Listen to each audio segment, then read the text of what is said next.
Ẹ kúrọ̀lẹ́ o gbogbo ilé o. Ẹ kúrọ̀lẹ́. Kí ló kan ọmọ Nàìjíríà pẹ̀lú ìjà tó ń lọ ní Middle East? Kí ló kan àwa ọmọ Nàìjíríà pẹ̀lú ìjà tó ń lọ nínú láàrin àwọn ìran Abraham?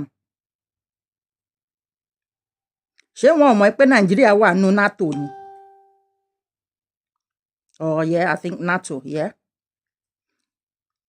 Ṣé Nigeria ò sí nínú one of these countries tó máa tó bá fẹ́ support any country tó bá ní problem? Ṣé Nigeria ò sí nínú wọn ni? Kí ló dé tí àwọn Nigerian youth wá ń protest tí wọ́n ń ja ìjà tí ò kàn wọ́n? Ọmọ Saudi mélòó lẹ ti rí tó ti jáde tí wọ́n lọ ń protest? Ará Turkey mélòó lẹ́yìn ti rí tó ti jáde tí wọ́n fẹ́ bàálù tí wọ́n jẹ́ torí pé Hamas ń bọ̀m̀bù àwọn kan? Ǹjẹ́ ẹ̀yin tí ẹ mọ̀ history ìlú yẹn tó tó di pé wá ń support? Ṣé mọ̀ history ìlú yẹn? Because tá bá máa win sí ẹ ní wọ́n gbalẹ̀ lọ́wọ́ àwọn mùsùlùmí ibẹ̀ ni. Wọ́n gbalẹ̀ lọ́wọ́ what's their name? Wọ́n gbalẹ̀ lọ́wọ́ àwọn Palestine ni. Ta ló gbalẹ̀ lọ́wọ́ àwọn Palestine? Ta ló gbalẹ̀ lọ́wọ́ Palestine? Àwọn people yẹn jọ ń gbé pọ̀ bí ọmọ ìyá ni tẹ́lẹ̀. Ọmọ ìyá dẹ̀ ni wọ́n anyway. But torí àwọn mùsùlùmí máa ń feel pé àwọn wà superior. Ẹ káàbọ̀ Mr. Sulaiman. Torí pé àwọn mùsùlùmí máa ń believe pé àwọn wà superior sí everybody. Kò yé yín? Ẹ jẹ́ ká sòótọ́ ọ̀rọ̀ síbi tí òótọ́ wà. Ìdá kó jẹ́ pé àwọn Israeli tó wà ńbẹ̀ ń sìn. Ìdá kó jẹ́ pé fake ni wọ́n ni àbí wọn kì í ṣe fake o. Ìtàn fi yé wa wípé àwọn Israelis ni wọ́n ní ìlú yẹn. Mohammed dé ló lé gbogbo wọn tó scatter wọn dànù. Mo listen sí kéèsì àwọn mùsùlùmí, mo listen sí kéèsì àwọn Jews. Mo rí wípé àwọn Jew ò jẹ̀bi nǹkan tí wọ́n ń ṣe yẹn. Wọn ò jẹ̀bi nǹkan tó ń ṣe yẹn. Èyí tẹ̀yàn wọn límìtì ẹ̀ ń ṣe ní ilẹ̀ Yorùbá. Ṣebí the same thing ni àwọn Jew yẹn ṣe ń gbà yẹn. Ṣe báwọn àwọn ni ẹ̀yin ń copy. But èwo ni ti yín? Èwo ni ti Nigerian youth? Èwo ni ti Mufti Ìwó nínú nǹkan tó ń ṣẹlẹ̀ yìí? Mufti tí ò mọ̀ tán, tí ò mọ̀ anything. Ó ṣàn wá the slightest way, the slightest opportunity láti fi dá wàhálà lẹ́nlẹ̀ Yorùbá. Kí ló kan àwọn Yorùbá? Kí ló kan ọmọ Nàìjíríà pẹ̀lú nǹkan tó ń go on? Junaid don come again. Ìwọ òye bú mi ti ẹ̀ wàhálà dẹ̀ ló kó rẹ̀ sí. Kí ló kan ọmọ Yorùbá pẹ̀lú nǹkan tí ó ń go on ní Middle East? Ṣé àwọn Middle Eastern ṣé wọ́n ní enough youth láti fi fight fún wọn ni? Ṣé wọ́n ní enough youth? Bẹ́ẹ̀ náà ní London táwọn náà wọ́n lọ ń protest wípé ẹ̀wọ̀n gbalẹ̀ lọ́wọ́ Júù. Kò sí nǹkan tó wọ́n gbalẹ̀ lọ́wọ́ Palestine. Kò sí nǹkan tó gbalẹ̀ lọ́wọ́ Palestine. Kò yé yín? Àwọn Jews yẹn wọ́n dúró kí wọ́n tẹ èkú idà. Ìgbà tọ́wọ́ wọ́n dẹ̀ tẹ èkú idà ni wọ́n fẹ́ ni wọ́n gba ilẹ̀ yẹn padà. Kò yé yín? Wọ́n dẹ̀ máa protect it with whatever they like, whatever they have ní. Kò sẹ́ ní First World War wọ́n ṣe wọ́n mọ́ṣẹ́. Second World War wọ́n ṣe wọ́n mọ́ṣẹ́. Ẹ̀yin wá believe pé àwọn kan máa jòkó tẹ́rẹ́rẹ́ ni. Wọn ò ní ṣe everything láti fi protect àwọn ìran wọn tó yẹ pé wọ́n scarce. Èyí tí mo ń ṣe kò ń ṣe pé láti fi support wọn o. But it's to tell you, a wà lórí YouTube náà o. Ẹni tó bá fẹ́ wọ YouTube a wà lórí YouTube. For people who like to don't prefer láti wò lórí YouTube, a wà lórí YouTube náà. So ẹ fẹ́ kí come and protect ìran wọn. Ẹ ń purọ́ like the same irọ́ tẹ̀ ń pa Nàìjíríà o. Ike Muslim kíní kan lẹ̀ ń protect but ilẹ̀ lẹ́yìn fẹ́ gbà. Èyí táwọn ṣe lọ́hùn wọ́n pariwo ilẹ̀ but wọ́n fẹ́ kí Islam kó borí everybody ni. Judaism dẹ̀ ló ṣáájú Islam wá. So bí ẹ̀yin ṣe ń protect Islam ti yín yẹn, ẹ̀yin wá believe pé àwọn tí ẹ̀sìn wọn tó ti wà thousands of years before Islam káwọn yẹn má protect tiwọn. àwọn ẹ̀yin tó yẹ pé gbogbo nǹkan tó wà nínú ìwé yín ẹ jí lọ́dọ̀ Christians ni ẹ jí lọ́dọ̀ àwọn Jews ni so káwọn Jews yẹn wá fi kàn fọwọ́ lẹ́rọ̀ kàn jẹ́ kí ẹ máa kẹ́ bà ẹ̀sìn tí wọ́n jẹ́. It's not going to happen. It's not going to happen. Kò sí ìtò kàn yín pẹ̀lú nǹkan tó ń ṣẹlẹ̀ ń bẹ̀ yẹn àtìgbà tí Nàìjíríà ti ní problem àárí ọmọ Palestine kankan bọ́ sójú títì kan máa protest fún Nigerians fún Nàìjíríà. Kí ni tiyín? Kí ló kàn yín? Kí ló kàn yín? Ẹ̀yin ò rí pé ẹ̀sìn olè lẹ̀sìn yín ni ẹ̀sìn onímọ̀le ẹ rí pé ẹ̀sìn ìyà ẹ̀sìn onímọ̀le sister Sherifa ẹ má dá máa yẹn lóhùn ó máa ń mo fi ipò láìkì mi kò dẹ̀ mọ bó ṣe máa sọ kò yé yín ẹ̀yẹn ẹ fílẹ̀ kó máa pariwo òṣè ń bẹ̀. I'm used to him. He always comes here only to insult me. Tí mi ò bá sí tòsí á tún bú mi pé you are not out. So ẹ fílẹ̀ kó máa ṣe nǹkan tó ń ṣe. So ẹ̀yin believe wípé àwọn Israeli wọ́n kàn dákẹ́ wọ́n jẹ́ kí ẹ wọlé kẹ́ bà nǹkan jẹ́ fún wọn. They will not do that. They will not do that. Kò yé yín ẹ jẹ́ ká wo fún àwọn Nàìjíríà àwọn ọmọ Yorùbá àti àwọn tí wọ́n follow mufti tí wọ́n mọ ìtàn tán kàn ń jà tán ń jà ẹ̀bí tí wọ́n fẹ́ lo opportunity yẹn láti dá wàhálà lẹ́nlẹ̀ Yorùbá. Ẹ jẹ́ kí a wo nǹkan tí bí story yẹn ṣe lọ lọ́dọ̀ wọn reason tí àwọn Jews gbọ́dọ̀ protect ilẹ̀ wọn ní 2000 years ago according to the history táwọn wá ń sọ 2000 years ago ni wọ́n ti lé wọn kúrò ńbẹ̀. So and ìsín ní ọwọ́ wọn tẹ èkó idà tán dẹ̀ fẹ́ gbalẹ̀ padà tí wọ́n ọwọ́ wọn tẹ èkó idà wọ́n dẹ̀ gba ilẹ̀ wọn padà wọ́n dẹ̀ máa protect ẹ̀ ní tí ẹ bá take care ṣe rí gbogbo èyí táwọn àgbààgbà Muslim yẹn ń sọ pé wọn ò lè bá Iran ṣe kinní kan tí wọ́n bá ṣe kinní kan Iran á fall on top of Israeli wọ́n á pa Israeli run irọ́ ni gbogbo òṣì yẹn and ẹ̀yẹn lọ́kọ́ déètì ẹ̀ níyìí lẹ̀ Iran yẹn gan máa wálẹ̀ torí ẹni tó bá lé ayé jẹ́ ní èní yìí inú Iran yẹn ló ti jáde Iran Iraq nkankan ibẹ̀ ẹni tó bá lé ayé jẹ́ ní èní ibẹ̀ ló ti jáde. How many Turkish lẹ́yìn rí tí wọ́n ń jí sòro Saudi àti gbogbo àwọn pípù yẹn? How many Turkish lẹ rí? Àwọn Turkish náà mọ̀ wípé lórí burúkú ni wọ́n bẹ̀ yẹn. Ó yé yín àwọn Turkish mọ̀ pé oníjàgídíjàgan ni wọ́n. Àwọn ìran ibẹ̀ yẹn àwọn ìran fámílì Mohammed yẹn àwọn ni wọ́n sọ obìnrin di ìranù lénìí. Àwọn náà sọ obìnrin di ìranù. And ìsìn tó fẹ́ máa tán ni obìnrin lè wa mọ́tò obìnrin lè ṣe kinní kan obìnrin lè wa mínísíkẹ̀tì obìnrin lè mutí obìnrin lè fa ṣíṣà obìnrin lè ṣe kinní kan obìnrin lè dá jáde obìnrin lè play polo. It is too late. Mo ti sọ fún yín pé ojú Amẹ́ríkà ó wà lára Saudi gbogbo nǹkan gbogbo ẹ lọ́wọ́ development tó ń fi owó olówó ṣe owó poor country tí wọ́n fi owó olówó ṣe. Ọmọ Yorùbá tó bá ní ọpọlọ tí ó dẹ̀ ní ojú inú á mọ̀ wípé nǹkan tó ń ṣẹlẹ̀ ńbẹ̀ yẹn ó máa favor àwa Yorùbá ni abẹ́mọ̀ ni nǹkan tó ń ṣẹlẹ̀ lọ́wọ́lọ́wọ́ ńbẹ̀ yẹn Yorùbá ló máa favor ìran wa gbọ́dọ̀ lọ sókè. Àwọn Amẹ́ríkà dẹ̀ fẹ́ help wa gbogbo ayé fẹ́ help ẹ̀yin ọmọ Yorùbá olórí ibú ọmọ alimi give peace a chance give development a chance give development a chance. Ṣé rò pé lásán ni Amẹ́ríkà ń sọ fún àwọn èèyàn kan máa kọ́ ifá ní yunifásitì wọn ni. Wọ́n rí pé àwọn mùsùlùmí yìí wọ́n borí àwọn èèyàn jẹ́ nílẹ̀ Yorùbá wọ́n dẹ̀ mọ̀ pé ẹ̀kọ́ yẹn tí ayé fi lè develop ọwọ́ Yorùbá ló wà. Wọ́n mọ̀ wọ́n dẹ̀ mọ̀ pé ẹ̀sìn burúkú tẹ́ gbé wọ̀lú ó ń borí àwọn èèyàn jẹ́ kò jẹ́ kí àwọn èèyàn ó ń block like my sister said last time that nǹkan kan block reasoning gland wa ó ń block nǹkan kan nínú brain wa kí dẹ̀ nìkan yẹn ẹ̀sìn nìkan náà ẹ̀sìn nìkan kí irú ẹ̀sìn wo dẹ̀ ní ẹ̀sìn mùsùlùmí àfẹ́ mọ́. Amẹ́ríkà fẹ́ gbé Yorùbá sókè Amẹ́ríkà fẹ́ kó da fún Yorùbá ẹ̀yin ọmọ wèrè mùsùlùmí ilẹ̀ Yorùbá ẹ̀yin ọmọ alimi ẹ̀yin ni ẹ fẹ́ máa fọwọ́ Nàìjíríà ẹ fẹ́ máa fọwọ́ Yorùbá sẹ́yìn ẹ gbọ́ history Israeli kẹ́ wá sọ pé àwọn Jews wọn ò ṣe dáadáa wọn kò yẹ kán protect nǹkan wọn.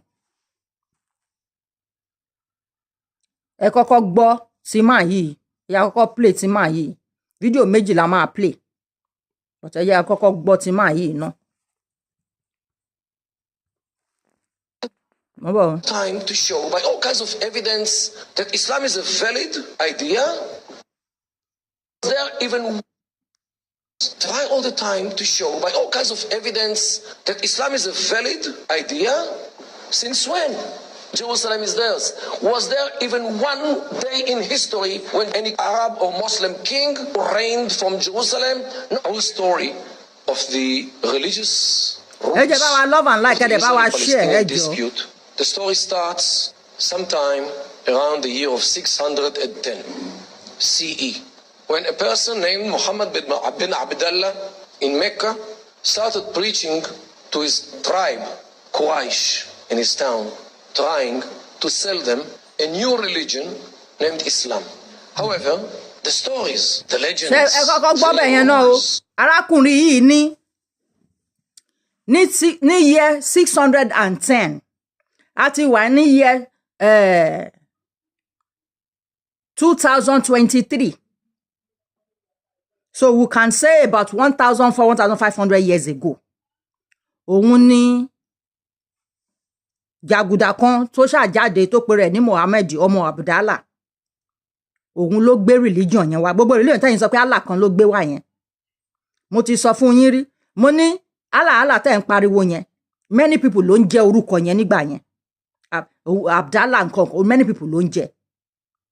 Muhammad ló fi bàbẹ́ náà ń jẹ́ Abdallah àmì ó ń jẹ́ Allah something ọmọ Allah nǹkan kan. Òun ló gbé ẹ̀sìn yẹn jáde kò ń ṣe Allah kankan ló fún nǹkan intuition ọpọlọ ẹ̀ ló fi gbé nǹkan yẹn lẹ̀ kò dẹ̀ kí ń ṣe ẹ̀sìn gidi ẹ̀sìn ká máa jalè ní ẹ̀sìn ká kidnap àwọn èèyàn kan san zakat tàbí nǹkan kan san ransom ẹ̀sìn jàgídíjàgan ẹ̀sìn olè ẹ̀sìn jàgídíjàgan ẹ̀sìn olè ní ẹ̀sìn ká kidnap yín ká gba ransom ní that is why tẹ́ ṣe rí pé ẹ̀sìn yẹn wà so lucrative àwọn nìkan náà máa ń ja jihadism àwọn nìkan náà máa ń lọ àwọn ni wọ́n ba ayé jẹ́ but ẹ jẹ́ kí bàbá yìí máa sọ̀rọ̀ ẹ̀ lọ bó ṣe ń sọ àá máa explain ẹ̀ fún yín. And the ideas which he brings them remind them very well of Jews and Christians. So they accuse him for recycling the legends of the first ones. Asatir al-awwalin means the Jews and the Christians. What do you tell us about Noah and the ark? What do you tell us about Abraham and Ishmael? About Joseph and that lady in Egypt? All these stories we know already. So wọ́n wá gbé ẹ̀sìn ẹ̀ jáde Muhammadu yín ó wá gbé ẹ̀sìn yẹn jáde but ẹ̀sìn tóun gbé jáde yẹn kò sí orúkọ òun sọ pé àwọn tí wọ́n ti ń ṣe ẹ̀sìn yìí tẹ́lẹ̀ àwọn Júù tó bá ẹ̀sìn yẹn lọ́wọ́ wọn àwọn Christians tó bá ẹ̀sìn tiwọn lọ́wọ́ wọn ó ń sọ pé kò kí ń ṣe ẹ̀sìn gidi but ìgbà tó máa wá kọ ìgbà tó máa wá gbé tiẹ̀ jáde orúkọ àwọn tí wọ́n tó gbé jáde the same orúkọ tó wà nínú Torah the same orúkọ tó wà nínú Bible òun lòun náà kó sínú tiẹ̀ kò yé yín òun sọ pé àwọn tí wọ́n ti wá àwọn tó ti ń ṣe ẹ̀sìn náà ti wá before òun yẹn Ọlọ́run kọ́ ló choose wọn but orúkọ àwọn tí òun dẹ̀ fi sínú Quran ni wọn the same orúkọ tóun sọ pé they were not choosing people yẹn òun lòun náà fi sí inú ìwé tiẹ̀ ẹ ti rí pé lórí burúkú ni ọ̀gbẹ́ni yẹn ẹ ti rí pé irọ́ ló wá pa fún yín tó bá yẹ pé tòótọ́ Ọlọ́run kò ṣà àwọn tó ti wá before him yẹn Ọlọ́run ò ṣà wọ́n dá kí ló dé tó wá ń fi orúkọ wọn tó wá ń fi orúkọ tó ń lo orúkọ wọn kí ló dé tó believe in them kí ló dé tó ń fi tó yẹ pé the same nǹkan tó wà nínú Bible òun náà ló wà nínú Quran ṣèbó yẹ kó yẹ pé new people àwọn èèyàn tuntun tí ò sí nínú Torah tí ò sí nínú Quran ló yẹ kó tí ò sí nínú Bible ló yẹ kó wà nínú Quran but kò rí bẹ́ẹ̀ the same people tó wà nínú Bible àti Torah òun lòun náà fi sínú òun làwọn náà fi sínú Quran ẹ ti rí pé 419 nìyẹn ẹ ti rí pé plagiarism nìyẹn ẹ rí pé copycat ní arákùnrin tó ń pè Muhammadu yẹn ìyẹn lẹ́yìn wá fẹ́ gbé sórí ìyẹn lẹ́yìn sọ pé ẹ̀ ń follow ẹ̀ ń tẹ̀lé olè ẹlẹ́ ń tẹ̀lé èèyàn tó yẹ pé gbogbo nǹkan tó ṣe ń lé ayé gbogbo nǹkan tó ń ṣe ń lé ayé kò sí nǹkan tí èèyàn lè tọ́ka sí pé nǹkan yìí nǹkan gidi ni ẹ máa sọ pé èèyàn gidi ni but ẹ lè rí nǹkan kan tọ́ka sí tó ṣe tó dáa gbogbo àwọn opó ayé ìgbà yẹn gbogbo àwọn opó Iraki opó Irani opó Saudi gbogbo àwọn opó yẹn ṣá òun lórí fẹ́ èyí tí òun ṣopó ọmọ píníṣí ọmọ inú ẹ̀ lórí fẹ́ ẹ̀dẹ̀ ẹ fẹ́ máa sọ pé irú èèyàn bẹ́ẹ̀ yẹn pé èèyàn gidi ni instead tí inú yín tí ẹ máa dùn wípé ẹ rí àwọn èèyàn bíi tiwa báyìí tí à ń là yín lọ́yẹ̀ tí tá à ń enlighten yín ẹ máa sọ pé bóyá ẹ fẹ́ jà ẹ máa ṣagídí mo ti sọ fún mo ní ṣẹ́rí ẹ̀yin àfà yẹn nínú Nàìjíríà yẹn àwọn ọmọlẹ́yìn yìí sì máa da gìbò yìí tó wọ́n máa nà ṣégè sí yín lórí wọ́n máa nà ṣégè sí yín lórí kò sí nǹkan tó dáa tẹ́ ṣe rí ta lè tọ́ka sí pé ẹni yìí ò ẹni tó dáa ni èyí tó bá tiẹ̀ jáde tó bá wá ń sọ pé irú Akéwùgàgòdù yẹn ajáde àwa máa sọ̀rọ̀ ẹ má bú ẹ̀sìn tiwọn ẹ má ṣe kíní kan but he himself ó ń bú ẹ̀sìn ẹlẹ́sìn ó ń sọ pé kọ́ má bú òrìṣà a máa lo mùnáfìkì máa ṣe bíi pé òun dájú àwọn yòókù òun wà free and fair òun wà open sí everything but ó sì ń sọ pé kọ́ má mọ̀ bọ òrìṣà àwọn ò ní kí àwọn èèyàn má ṣe ẹ̀sìn tó bá wù wọ́n òrìṣà kan bíbọ yẹn ní ọ̀dà who are you people to tell somebody nǹkan tó máa sìn who are you people to tell people what to worship what to do who are you people ta ni yín ẹ wo ọ̀dẹ̀ Alufulani tó gbé ẹjọ́ ẹ sábọ̀ thank you at least on that your show that I sent love you said the truth èyí tó wá sọ lẹ́yìn yẹn ò kàn mí but fún gbólóhùn tó tẹ̀ sọ tó sọ pé kí Alufulani ipe wo fún ní 1 week kó ṣe bí wọ́n ṣe máa yọ Tani Olohun kúrò ọ̀rọ̀ yẹn you are winning my heart small àwọn kan lè máa bú o wípé kò sọ dáadáa kò ṣe kíní kan kò ṣe rí ọ̀rọ̀ tó sọ fún short kíní yẹn ṣe rí ọ̀rọ̀ tó sọ fún short kíní yẹn ẹ mọ̀ pé ẹni tí kò kí ń wojú ìyàwó ṣe ni so Alufulani wọ́n ti fún ẹ ní nǹkan tó máa ṣe ó wá ń purọ́ fún ẹ sábọ̀dọ̀ ní ò mọ̀ ń pa bọ́n ṣe fi Tani Olohun síbẹ̀ you are one of the reason. Yeah, she said it. She told Alufulani to ensure that Tani Olohun is released. But Alufulani purọ́ wípé òun ò mọ̀ ń pa bí Tani Olohun ṣe wà ńbẹ̀. Ó lóun ò mọ̀ reason tí Tani Olohun ṣe wà ńbẹ̀ òun ò mọ̀ ń pẹ̀. Meanwhile, òun àti guy tí wọ́n ń pè ní Adépọ̀jù yẹn. Guy tó ń pè ní Adépọ̀jù yẹn, òun àti bàbá Bàrígà yẹn, àwọn ni wọ́n wà ń di gbogbo òṣì yìí. Because àti condition kíní tẹ́ fún àti condition kejì tẹ́ fún kò sí tó lè meet mo ti sọ fún ẹ mo ní o máa ṣe yẹ̀yẹ́ ara ẹni lọ́dọ̀ ẹ sábọ̀ because kò ní ó mọ̀ pé kà ní ẹ́ ó mọ̀ pé ìkà ní ẹ́ ìwọ tí wọ́n tó ń sọ fún ẹni tó wọ́n ní ó jalè wọ́n ní ó ṣèbàjẹ́ ẹni tí ó accuse of pé ó ṣèbàjẹ́ yẹn ẹni tó gbé síta wípé ó ṣèbàjẹ́ ìyẹn ni wọ́n lọ ń bá mutí tó lọ ń bẹ̀bẹ̀ ó tún lọ bẹ̀bẹ̀ ni that means to say ó ṣe nǹkan yẹn lóòótọ́ ni tó rò pé orí ẹ sábọ̀dù kú ni kò ní reason ni and now she has given you 1 week kẹ lọ ṣe bí bọ̀bọ̀ ẹ̀ ṣe máa jáde kúrò ńbẹ̀ à ń jó Quran yóò kí ń ṣe kò kí ń ṣe big deal. ẹ jẹ́ kí n gbé call tó ń bọ̀ yìí. Hello caller. Mo wà lórí show. Yes ma, ẹ kú ètò ma. Okay, ẹ mọ̀ ẹ káàbọ̀. Yes ma.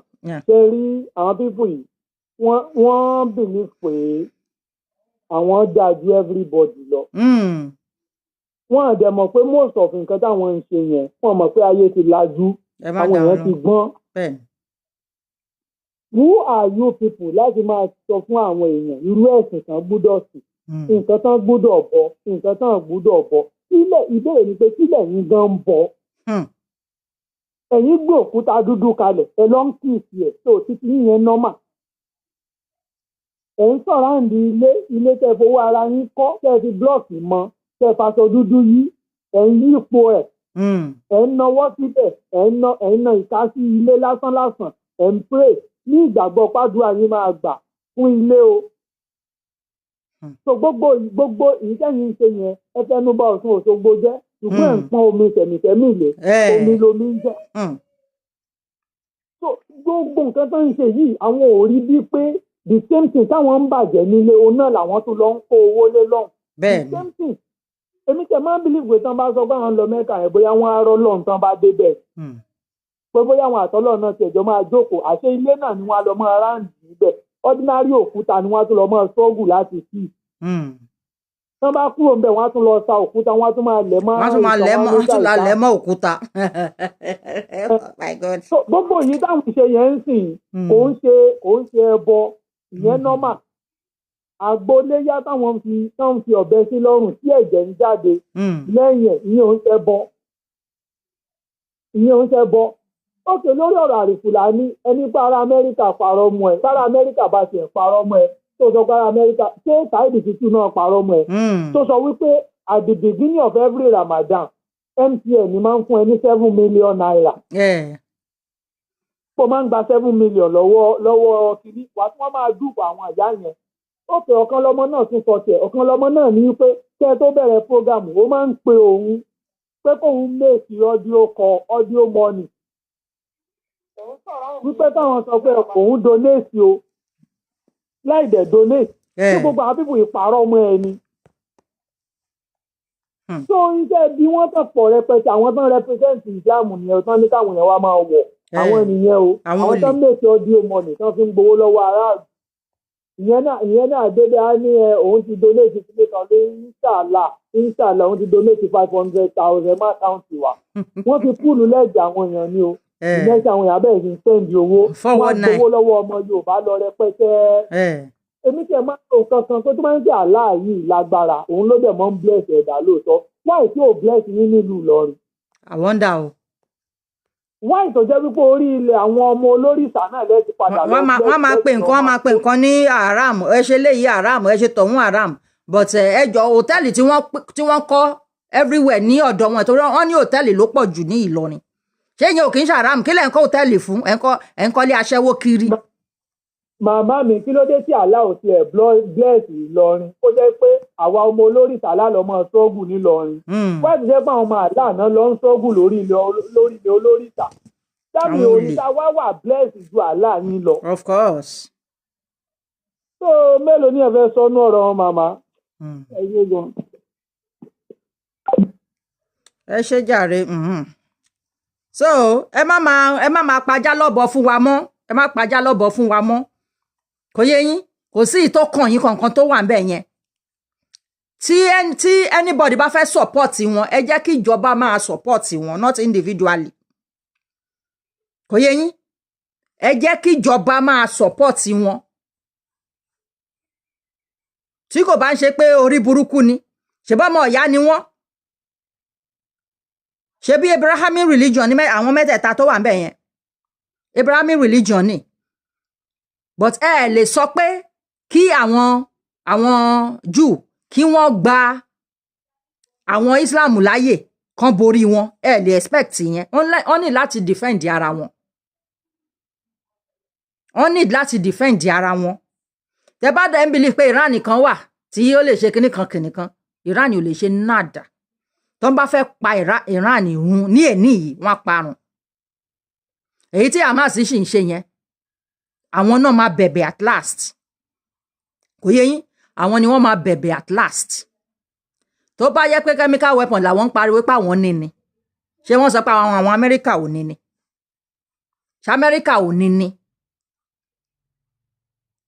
gbogbo àwọn ń ṣe gbogbo òṣì yẹn wọ́n lè máa ṣe gbogbo àwọn nǹkan tó lè pa yérun at once yẹn but wọ́n á máa sọ fún ẹ̀yin wọ́n máa sanwó fún yín ní ọ̀dọ̀ tiyín kẹ́ máa fi ba yé àwọn ọmọ tiyín jẹ́ so that ẹ̀yin ò ní ṣe wọ́n á máa ṣe ìṣẹ̀ṣe lọ́dọ̀ tiwọn but wọ́n á máa ba ìlú tiyín jẹ́ pé ẹ̀yin ò kẹ́yin máa ba yé àwọn ọmọ jẹ́ kán má ṣe ìṣẹ̀ṣe because wọ́n mọ̀ pé nínú ifá nínú ìṣẹ̀ṣe yẹn ni development ṣe fi máa bá yín.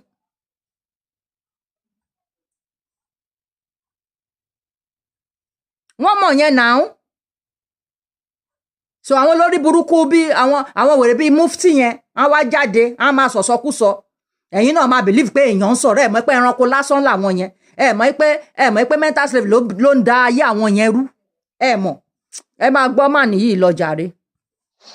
From the very beginning of Islam was under question mark whether it is a real religion or no more than a copy of Judaism and Christianity. And if you read the Quran, you actually have a very deep feeling of polemics, which Muhammad was actually arguing. Yas'alunaka means they ask you or they give you a hard time by questioning you about this.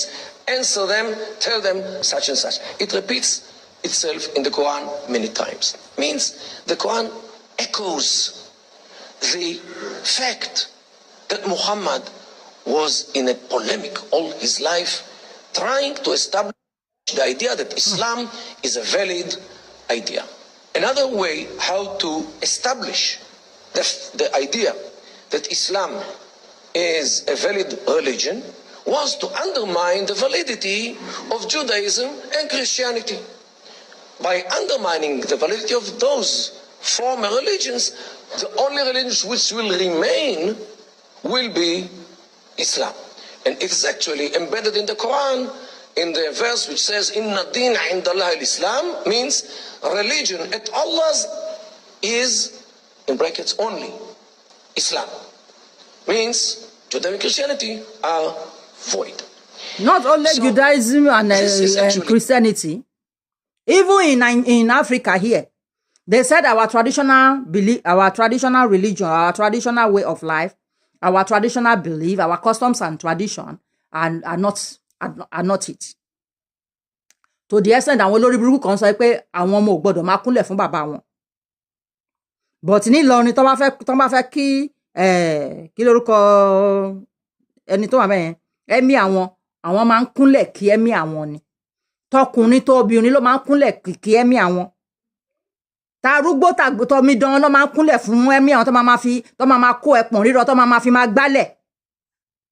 But ìṣe àti àṣà tiwa ńlẹ̀ Yorùbá tọmọ máa jí láàárọ̀ tó máa kúnlẹ̀ síwájú àwọn òbí ẹ̀ táwọn òbí ẹ̀ máa gbé ọwọ́ lé lórí tó máa gbàdúrà fún ẹni wọn gbọ́dọ̀ máa ṣe mọ́. Ẹni àràmù ni wọn gbọ́dọ̀ máa ṣe mọ́. But ẹ̀yin ṣe ẹ fẹ́ báyé Yorùbá jẹ́. Náà tí Amẹ́ríkà wá fẹ́ ṣí ojú àánú wo ìran Yorùbá ẹ̀yin fẹ́ bà ìran yẹn jẹ́. Ṣé rò pé ojú lásán ni for àwọn Arab yẹn kó máa sanwó fáwọn àwọn Yorùbá pé kó máa stop títẹ yẹ̀pẹ̀ tó ń sponsor religion wọn ní ilẹ̀ Yorùbá. Wọ́n ti colonize that is wọ́n ti enslave wa rí ẹ tún fẹ́ kó tún wá enslave wa lẹ́lẹ́kejì. Ẹ fẹ́ kó wá enslave wa lẹ́lẹ́kejì. Ayé yín máa bàjẹ́ yín gbogbo ẹ̀yin ọ̀bọ Ìlọrin ẹ̀yin àfáà Yorùbá yẹn ayé yín máa bàjẹ́ ni. Ayé yín máa bàjẹ́ ni. Kí ló kàn yín tí wọ́n bá pa Saudi run kí ló kàn yín? Gbogbo owó tó yẹ ká fi máa ṣe nǹkan fún àwọn ọmọ fún àwọn èèyàn fún ìdàgbàsókè ilẹ̀ Nàìjíríà ilẹ̀ Yorùbá gbogbo tó yẹ ká fi máa ṣe gbogbo oríṣiríṣi nǹkan mèremère ẹ kó lọ sí Saudi àwọn ará Saudi ẹ rí nǹkan tó ń ṣe lẹ́nujọ́ mẹ́ta yìí ni wọ́n ti wá ṣe nǹkan tó dàbí pé air conditioner bí umbrella báyìí more than 1,000 pieces ni wọ́n ṣe káàkiri ẹ mọ irú owó ẹ mọ adúrú owó tí wọ́n ná sí nǹkan yẹn kí ló ṣe ẹ̀yin tí ẹ lè kó owó yẹn sílẹ̀ Yorùbá sílẹ̀ Nàìjíríà káwa fi ṣe irú nǹkan bẹ́ẹ̀ yẹn orí burúkú yín èyí díẹ̀díẹ̀ tá a bá tún ṣe ẹ lọ kòlábò pẹ̀lú àwọn ọmọ yánmírín gbogbo àwọn nǹkan bọ́sìs àwọn nǹkan oríṣiríṣi táwa ń ṣe nílẹ̀ Yorùbá ẹ tún bàjẹ́ ẹ lo conspiracy ẹ wọlé ọba ẹ balẹ̀ ọba jẹ́ torí pé orí yín ti yí torí pé náà tí orí yín ti jábọ́ ṣé rò pé àwọn tí ẹ̀yin sọ pé ẹ fẹ́ jà fún ṣé rò pé wọ́n jí sọ̀rọ̀ yín ni ajá wọn lásán ó bẹ́ta yín ajá wọn ó bẹ́ta yín ọmọ Nàìjíríà tó kó kinní bọ́ǹbù sínú ẹpọ̀n tó fẹ́ lọ ṣèṣekúṣe lọ́jọ́sí ẹjọ́ àwọn mélòó ni wọ́n jáde tí wọ́n lọ ń protest wípé wọ́n gbọ́dọ̀ release ẹ̀ ní ilẹ̀ àwọn àràbò lọ́hùn wọn ò rí yín àṣèyàn ẹlẹ́dẹ̀ bẹ́ta yín ẹ jà máa gbọ́ kinní lọ. The main idea I think until this very day when Muslims thank you Mr. Isaac for the stars o for the stars that Islam is a valid idea while the others Judaism and Christianity are not existing anymore. Yeah. Islam, according to this view, came to the world not to live side by side with Christianity and Judaism. It came to the world rather to replace them and to build itself with the ruins Can you imagine? Of Judaism and Did you hear what he said? Wọ́n fẹ́ gbé Islam wá láti wá replace àwọn ẹ̀sìn tó ti wà ńlẹ̀ kó tó di pé Muhammadu oníjèríjèrí yín wọ̀lú ìyẹn náà tó bí yín nú bẹ́ẹ̀ ni yàgbẹ́ pé àwọn ọkùnrin tó ní jèríjèrí yẹn náà fẹ́ máa kí ni a máa gé wọn jẹ pé lọ kí wọnú ihò kan lọ kí wọnú ihò kan ó gbé ẹ̀ẹ́dẹ̀ máa pariwo Islam ti wà tipẹ́tipẹ́ wọ́n ní Muhammad ló gbé Islam wọ̀lú I dey believe well because there is a fact kò yé yín it is a fact kò ń ṣe pé bóyá à ń believe máa yìí torí pé ó ń sọ kò ń ṣe pé bóyá à ń believe máa torí pé à nífẹ̀ẹ́ yín no it is a fact wípé Muhammadu ló gbé Islam wọlé kò yé yín because ẹ̀yin gan ti máa ń fẹnu yín sọ wípé bàbá Muhammadu wípé kèfèrí ni so that means wípé Islam ò sí kó tó di pé Muhammadu wá kí dẹ̀ ni Islam submission ni wọ́n ń pè ní Islam there was nothing like pé you are submissive to anybody láyé àtijọ́ àwọn obìnrin wọ́n ń jẹ ọba láyé àtijọ́ most of these mummies in Kemet obìnrin ni most of them kò yé yín most of the mummies obìnrin ni wọ́n obìnrin ló máa ń ṣe orí àwọn ológun obìnrin ló máa ń darí obìnrin ní nation kò yé yín Muhammadu yín wọ̀lú ló ba ayé jẹ́ tó sọ obìnrin dìdàkudà nínú Christianity ẹ̀rí tí wọ́n máa ń kìsì ẹsẹ̀ Virgin Mary ẹ̀rí ìyẹn ṣòyìn mi ò mọ bọ́n ṣe ń ṣe ní ti Judaism but ti Christianity mo mọ̀ ní gbogbo wa la mọ̀ àtẹ̀yìn Muslim náà ẹ mọ̀ wípé wọ́n máa ń kìsì ẹsẹ̀ wọ́n máa ń kìsì ẹsẹ̀ Virgin Mary wọ́n dẹ̀ máa ń tẹríba fún obìnrin ni Mary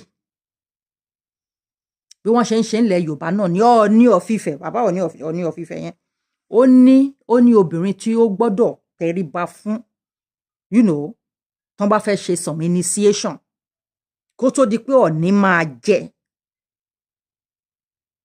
kò yé yín ó máa tẹríba fún obìnrin kan bẹ́ẹ̀ ó ní ìyàwó Ọbàtálá ni ẹni yẹn but ẹ wo inú Quran mo fẹ́ sọ pé obìnrin kan tó ní lárí ńbẹ̀ náà ni àwọn obìnrin tí Muhammad fẹ́ àwọn yẹn nìkan náà ló ní ó gbé kínní òun ló wọ̀lú tó bà life obìnrin jẹ́ tó so obìnrin dẹni yẹpẹrẹ tó ṣe àwọn lọ obìnrin gbọ́dọ̀ dárìn ọkùnrin kan gbọ́dọ̀ bá rìn ní obìnrin ò lè ṣe kíní kan ọkùnrin gbọ́dọ̀ ṣe kíní kan ni òun ló bà yé obìnrin jẹ́ àwa obìnrin ayé àdẹ̀ ti dìda fẹ́ bà yé tiẹ̀ náà jẹ́ bẹ́ẹ̀ ni. Using the ideas of monotheism, using the people who were part of Judaism and Christianity. This is why Abraham and Isaac and Jacob and David and Solomon and Jesus were all Muslims, because Judaism and Christianity are cancelled retroactively. Can you imagine? All those who even believe in one single God, what else? Jésù nǹkan better even though àwọn náà wọ́n ní tiwọn lára o but ẹ rí wípé tẹ́ bá wo nǹkan yẹn fínífíní ẹ rí pé Jésù nǹkan better. Jésù tiẹ̀ ti ń sọ pé wọ́n sì ló sọ wípé òun ò wá láti wá pa òfin tó ti wà ńlẹ̀ kó ń parẹ́ kò yé yín but eléyìí ó pa òfin rẹ́ ó bá yé gbogbo èèyàn jẹ́ is either kó gba ẹ̀sìn ẹ̀yẹn àbí kó páì is either kó gbà àbí kó kú kó bá ti rí lórí ìyàwó yín ó mọ bó ṣe máa ṣe either kó rán yín lọ sógun ni kó gba ìyàwó yẹn àbí kí kó fi tipátipá gbà á ẹni tó fẹ́ ọmọ ẹ̀ ìyàwó ọmọ ẹ̀ sorry ẹni tó fẹ́ ìyàwó ọmọ ẹ̀ ẹni tó rí ọmọ ọ̀rẹ́ ọmọ kékeré ọmọ ọdún 5 àwọn Yorùbá Muslim wọ́n fẹ́ máa sọ pé kò rí bẹ́ẹ̀ yẹn ó jẹ́ kó ló máa wú fún ó jẹ́ kó dàgbà gidi ẹ ti rí pé wèrè lẹ́ni yẹn náà ẹni tó rí ọmọ ọdún 5 ọmọ ọdún 7 tó dẹ̀ ló máa wú fún ṣéyàn gidi lè nìyẹn ni tó bá yẹ pé bá mi èṣù ni wọ́n sọ pé sọ yẹn ń sìn ẹ máa kígbe kiri tó bá yẹ pé Ọ̀rúnmìlà ni wọ́n ní ó ṣe yẹn ń sìn ẹ máa kígbe kiri but ẹ rí pé ọmọkùnrin yìí ọmọ 40 years ó dẹ̀ mú ọmọ ẹ̀ ó dẹ̀ fún ní máa wú kóun bá lè bá sùn ẹ ti pẹ́ ni tí ara ò yá ni ẹ rí pẹ́ ni ara ò yá ni torí ayé máa jáde ẹ̀yin wèrè mùsùlùmí ilẹ̀ Yorùbá yẹn máa jáde ẹ̀ máa sọ pé ń bú ànábì wa kèé sànábì yín are you understanding it kèé sànábì yín kò bá yín tán kò mọ̀ yín rí kèé sànábì yín ẹ yé ṣàtàṣe pẹ̀lú àwọn tí wọn fámílì yín ẹ yé ṣe àtàṣe pẹ̀lú Muhammadu kèé sànábì yín nǹkan tó ń wọ́rì yín ẹmọ̀ kan tí wọ́n ń pè ní English mental slavery ni wọ́n ń pè ní English nǹkan tó ń wọ́rì yín nìyẹn àrùn ọpọlọ ẹ̀sìn ok ẹ tẹ̀ wá dúró náà kí ni ẹ̀ ń sọ́pọ̀tì kí ni ẹ̀ ń bú àwọn Israeli fún náà kí lẹ̀ ń sọ́pọ̀tì Palestine fún náà kí lẹ̀ ń sọ́pọ̀tì Hamas ta ló kọ́kọ́ ju the first oko ṣe báwọn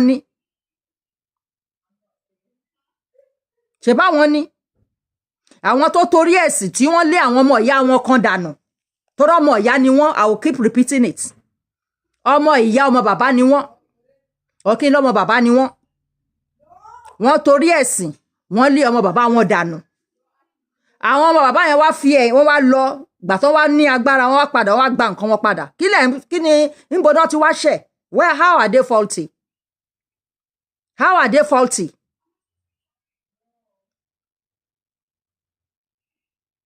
wọ́n ti pa millions àárín wọn àwọn ilé wa wá ń sìn wọ́n láwọn fẹ́ gba nǹkan wọn padà where are they faulty mi ò support this is not about supporting these people or supporting these people but some 1,500 years ago tẹ́yìn ti gba ilẹ̀ yẹn lọ́wọ́ wọn kò yé yín ká ní pé kò sí history ni it will be a different thing but wọ́n mọ history yẹn wọ́n dẹ̀ mọ̀ pé one day wọ́n máa gbalẹ̀ yẹn padà wọ́n dẹ̀ gbà ní 19 something wọ́n dẹ̀ keep protecting that country ṣé ẹni kọ́ máa protect ìlú wọn ni wọ́n fi ìlú yẹn lẹ̀ nígbà tẹ́ lé wọn lọ wọ́n scatter everywhere wọ́n wá sí Germany wọ́n fojú wọn hàn màbo ní Germany ẹ fẹ́ kàn padà sílé so that tó bá tún sá lọ sí America Korea gbogbo Japan all these places so that wọ́n lè rí wọn pa tán ní ibẹ̀ yẹn tẹ́ bá rí àwọn either human being ni àbí ẹran ni o, ẹranko ni o, àbí igi ni o, tó bá ti wà endangered, law of nature ó demand pé máa protect wọn. Law of nature ó demand pé wọ́n máa protect, especially tó bá nífẹ̀ẹ́ ara wọn. Tó bá nífẹ̀ẹ́ ara wọn, kò yé yín, tó bá wà ní ìṣọ̀kan, other people máa protect wọn. Èyí tí ò bá wà ní ìṣọ̀kan náà máa ń parun, bí irú Tasmania yẹn. Àwọn yẹn ò love ara wọn ni wọ́n ṣe parun. Nǹkan yẹn làwa ń sọ fún yín that tí ẹ bá fẹ́ parun lẹ̀ Yorùbá, ó ti di dandan gbọ́dọ̀ love ara yín. Tí ẹ bá fẹ́ parun ní ilẹ̀ Yorùbá, ó di dandan gbọ́dọ̀ love ara yín. Kò sí ìtókọ̀ yín kọ Lárúbáwá, ibẹ̀ kọ́ lẹ ti wá. Tó yé yín, ọmọ Ọ̀rànfẹ̀, ọmọ Ọbàtálá, ọmọ Odùduwà, ibẹ̀ yẹn kọ́ lẹ ti wá. Ibẹ̀ kọ́ lẹ ti wá, kò sí ìtókọ̀ yín. Táwọn ọmọ Álímì bá fẹ́ ṣe wèrè, ẹ jẹ́ káwọn yẹn máa ṣe wèrè. Kò sí ìtókun àwa ní ilẹ̀ Yorùbá pẹ̀lú àwọn olórí burúkú yẹn. Táwọn ọ̀bọ Ìlọrin bá fẹ́ ṣe wèrè, fi wọ́n lẹ̀ kán máa ṣe wèrè wọn. Kò sí ìtókàn yín. Ẹ̀yin ọmọ Yorùbá ní kẹrù yára yín brain. Now gbogbo àgbáyé including America ti accept wípé èdè yín ancient èdè ni. Àṣà yín ancient àṣà ni. Everything about you ancient ni. Wọ́n dẹ̀ rí pé àwọn ti Lárúbáwá. Ìgbádùn tó yẹ káwa máa gbádùn ní ilẹ̀ Yorùbá, òun ni Saudi àti Dubai, all these people, òun làwọn ń gbádùn. Wọ́n dẹ̀ ti wò wá, wọ́n believe pé a máa yára wa ń brain, a fẹ́ yára wa ń brain. So wọ́n fẹ́ yá wa ní brain. Wọ́n fẹ́ help wa. Èdè wa ń sìn, ó ti ní bíbá yìí gan sef. Wọ́n ti ń gba tíṣà tó máa kọ́yàn ní Yorùbá. Níbí wọ́n ti ń gba tíṣà tó máa kọ́yàn ní Yorùbá. Ní Japan wọ́n ti ń gba tíṣà tó máa kọ́ wọn Yorùbá. Kò yé yín? So gbogbo ẹ̀yin ọmọ àlè, gbogbo ẹ̀yin ọmọ ẹrú tí ẹ ti rora yín pín, tẹ́ ti ro Yorùbá pín pé Yorùbá ò lè di super power. Ojú máa tì yín last ni, because Yorùbá is going to be a super power. Kò yé yín? Yorùbá is going to be a super power. Ojú máa tì yín. Ẹ tètè lọ máa change gbogbo orúkọ òṣì tẹ́ ń jẹ́ àwọn Abdulgafaru, Abdulrahim, Abdulkinikan, orúkọ ọmọ ẹrú. Ìgbà táwọn babalá yín fún yín lórúkọ bí Adékúnlé, Àdùfẹ́, Àdùkẹ́, mine is Àbẹ̀fẹ́. Wọ́n fún yín láwọn orúkọ tó dá yẹn. Ẹ̀yin ni ó tí o, àfikẹ́ jẹ́ Abdulgafar, àfikẹ́ jẹ́ Sulaiman. Ẹ má bínú ẹ̀yin Sulaiman tẹ́ bá wà níbí o. Àfikẹ́ jẹ́ yẹn. Ẹ lọ change àwọn orúkọ yẹn. Kò yé yín, èmi gan máa change tèmi. Èmi gan tí mò ń bá yín sọ̀rọ̀ tí mo ní kẹ́ lọ change orúkọ. Èmi náà ní orúkọ Christian tèmi náà máa change. Mi ò fẹ́ mọ́. Mi ò fẹ́ mọ́. ń sẹ́ǹjì rẹ̀ ń fẹ́ mọ́.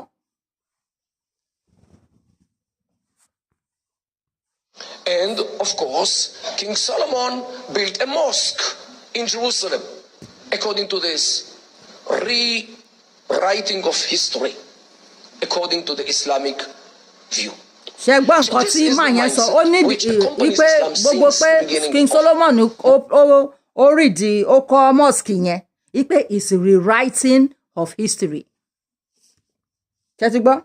Is a rewriting of history. Nǹkan tó ń sọ ni wípé King Solomon ò build any mosque kankan. Ìgbà míì táwọn èèyàn mi bá ń sọ story tó bá ń sọ pé ìran Yorùbá some 300 years ago, 500 years ago, kíní kan 3,000 years ago, inú máa ń run mí. Ìran Yorùbá ti wà million years ago. Kò yé yín? Èdè Yorùbá yìí òun ni wọ́n fi fọ́ọ̀mù gbogbo èdè ilé ayé.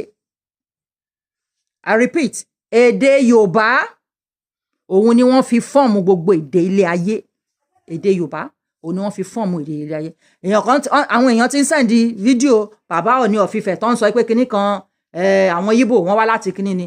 Bàbá Ọọ̀ni of Ifẹ̀, èmi ò fẹ́ dá sí, mò ń try láti má dá sí irú tọ́pìkì bẹ́ẹ̀ yẹn. because the way me I dey do my own program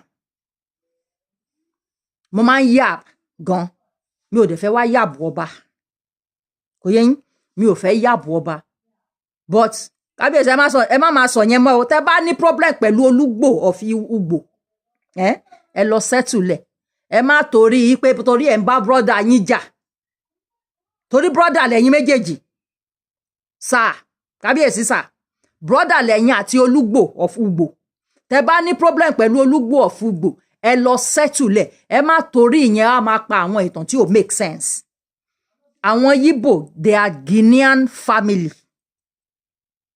wọn kì í ṣara Núpẹ́ they are Guinean family gbogbo ilẹ̀ Yíbò yẹn Yorùbá ló ní gbogbo ilẹ̀ Yíbò Yorùbá ló ní gbogbo ilẹ̀ yẹn kò yé yín àwọn tí wọ́n family wa nílẹ̀ Yorùbá are the Urhobos and the Isokos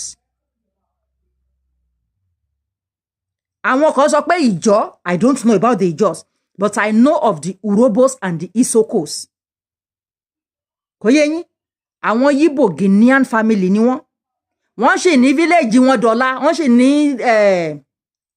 district wọn dọ́là ní Equatorial Guinea di ọ̀la wọ́n sì níbẹ̀ yẹn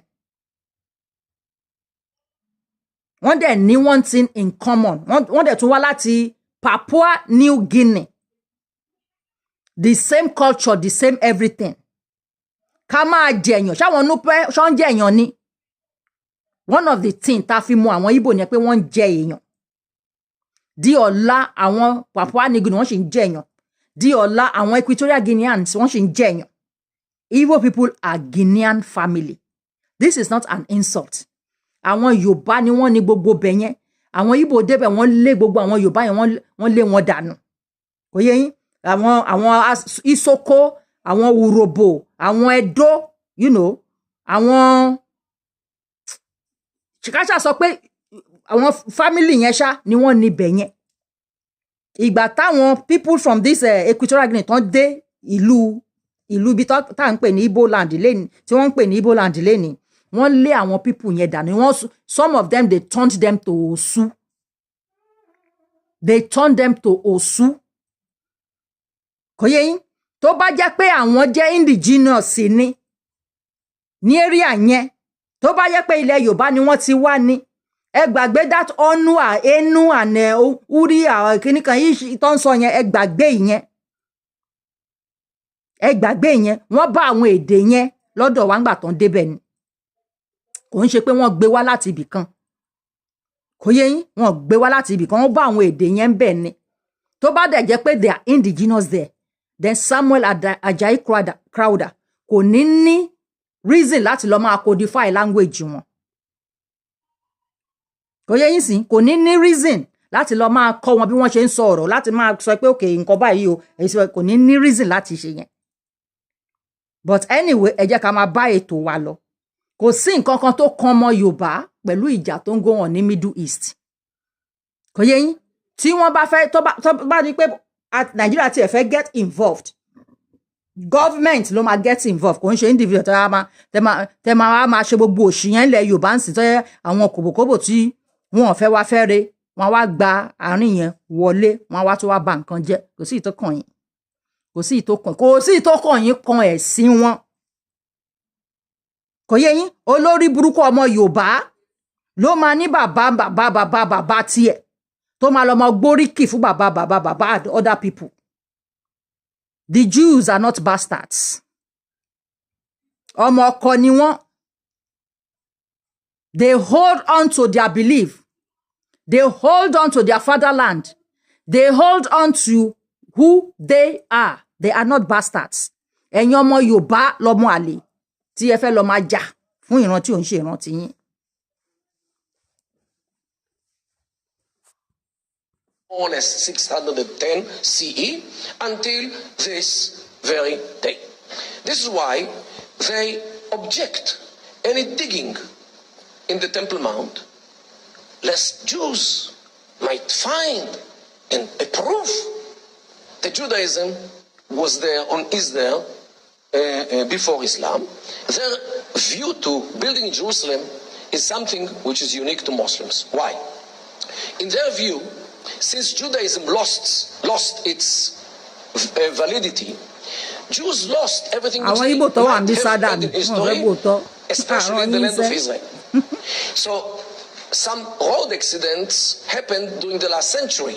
First of all, Jews started to come to their homeland after they were sent to exile by the Romans almost 2,000 years ago. This is the first road accident. The second accident happened in 1948 when the state was established. The third road accident happened in 1967 when Israel and the Jews took Jerusalem, including the Temple Mount. What will be the next step? They will rebuild their temple, and thus Judaism will come back to life as it was 2,000 years ago. What will be with Islam? Because if Islam came to the world to replace them, to replace the Jews, they cannot fathom the fact that Judaism comes back to life in such a form of holding to the Jewish capital. And this is the source of what happens today about Jews. It's not about territory. It's not about national rights. It's not about legal rights. It's about religion. Because anything which Jews are doing in Eretz Israel, in the land of Israel in general, and in Jerusalem in particular, poses a danger on the mere being of Islam as a religion, or the valid religion, which came to the world according to their mindset to replace Judaism and Christianity. This is why those Palestinians, when they go around in demonstrations, they carry these clothes around their necks, which state that Al-Quds Lana, Jerusalem is ours. Since when? Jerusalem. ṣé kí àwọn gbà kí àwọn èèyàn yẹn kọ́ máa ṣe that to them? Ẹ̀gbọ́n nǹkan tí màá yẹn sọ, ó ní ìgbà tí táwọn Palestinian tó bá fẹ́ lọ ṣe any rally, wọ́n máa gbé kinní yìí tó wà lọ́wọ́ ẹ̀ yẹn, scarf yẹn, wọ́n á gbé sọ́rùn, and wọ́n wá kọ sí wípé àwọn làwọn ní Jerusalem. Mùsùlùmí ni wọ́n o, Mùsùlùmí ni wọ́n, but wọ́n claim pé àwọn làwọn ní Jerusalem. Ẹyọ ṣé Jerusalem ni wọ́n ti bí Muhammadu ni? Ṣé Jerusalem náà ti bí Muhammadu ni? Tá bá máa wò ó, ṣebí Jésù ni wọ́n bí ń bẹ̀. Násárẹ́tì ibùjẹran gbogbo àti Násárẹ́tì àti Jerusalem, mo fẹ́ sọ pé ààrẹ ṣẹ̀ pa gbogbo ẹ̀. Ṣé Jerusalem yẹn, ṣé Israel yẹn ni wọ́n ti bí Muhammad? Ibẹ̀ kọ́ náà ti bí. So why ìpín wo làwọn ní ń bẹ̀ tó ń ṣe máa sọ pé is their own? Ẹ dẹ̀ jẹ́ ká gbọ́ nǹkan tí woman yìí sọ. Ó give point tiẹ̀, ìdí tí Jerusalem ò ṣe ń ṣe ti Muhammad àti àwọn Allah wọn. Ẹ jẹ́ ká gbọ́. Was there even one day in history when Jerusalem was the place of any caliph or emir or sultan or any Arab or Muslim king who reigned from Jerusalem? Not even one single day. On the opposite, ṣẹ́gbọ́n nǹkan tí bàbá yẹn sọ, ó ní tí Jerusalem bá really jẹ́ tiwọn, wípé ṣé a ti gbọ́ rí ni wípé wọ́n ní imam sheikh of khalifa kan ó ti jẹ ọba rí ní Jerusalem yẹn. Muhammadu ló gbé Islam wọ̀lú o, because bàbá Muhammadu ẹni tó bí Muhammadu yẹn kò kí ń ṣe Muslim, kò ń ṣe Mùsùlùmí. So common sense á sọ fún wa wípé Muhammadu ló gbé nǹkan yẹn wá. Muhammadu ló gbé nǹkan yẹn wá. Jésù ò dẹ̀ kí ń ṣe ẹgbẹ́, Jésù ń ṣáájú ẹ̀ wá. Òun gan tó wá ń pe rẹ̀ ní prophet, Jésù gan sọ wípé lẹ́yìn òun, somebody is calling. Kò mọ̀ pé mo wà ní orí show. Hello? Ṣé ẹ ti mọ̀ pé mi mo ní nọ́mbà yẹn ṣá? Mo wà lórí show ṣá, but mi ò fi yín sórí speaker.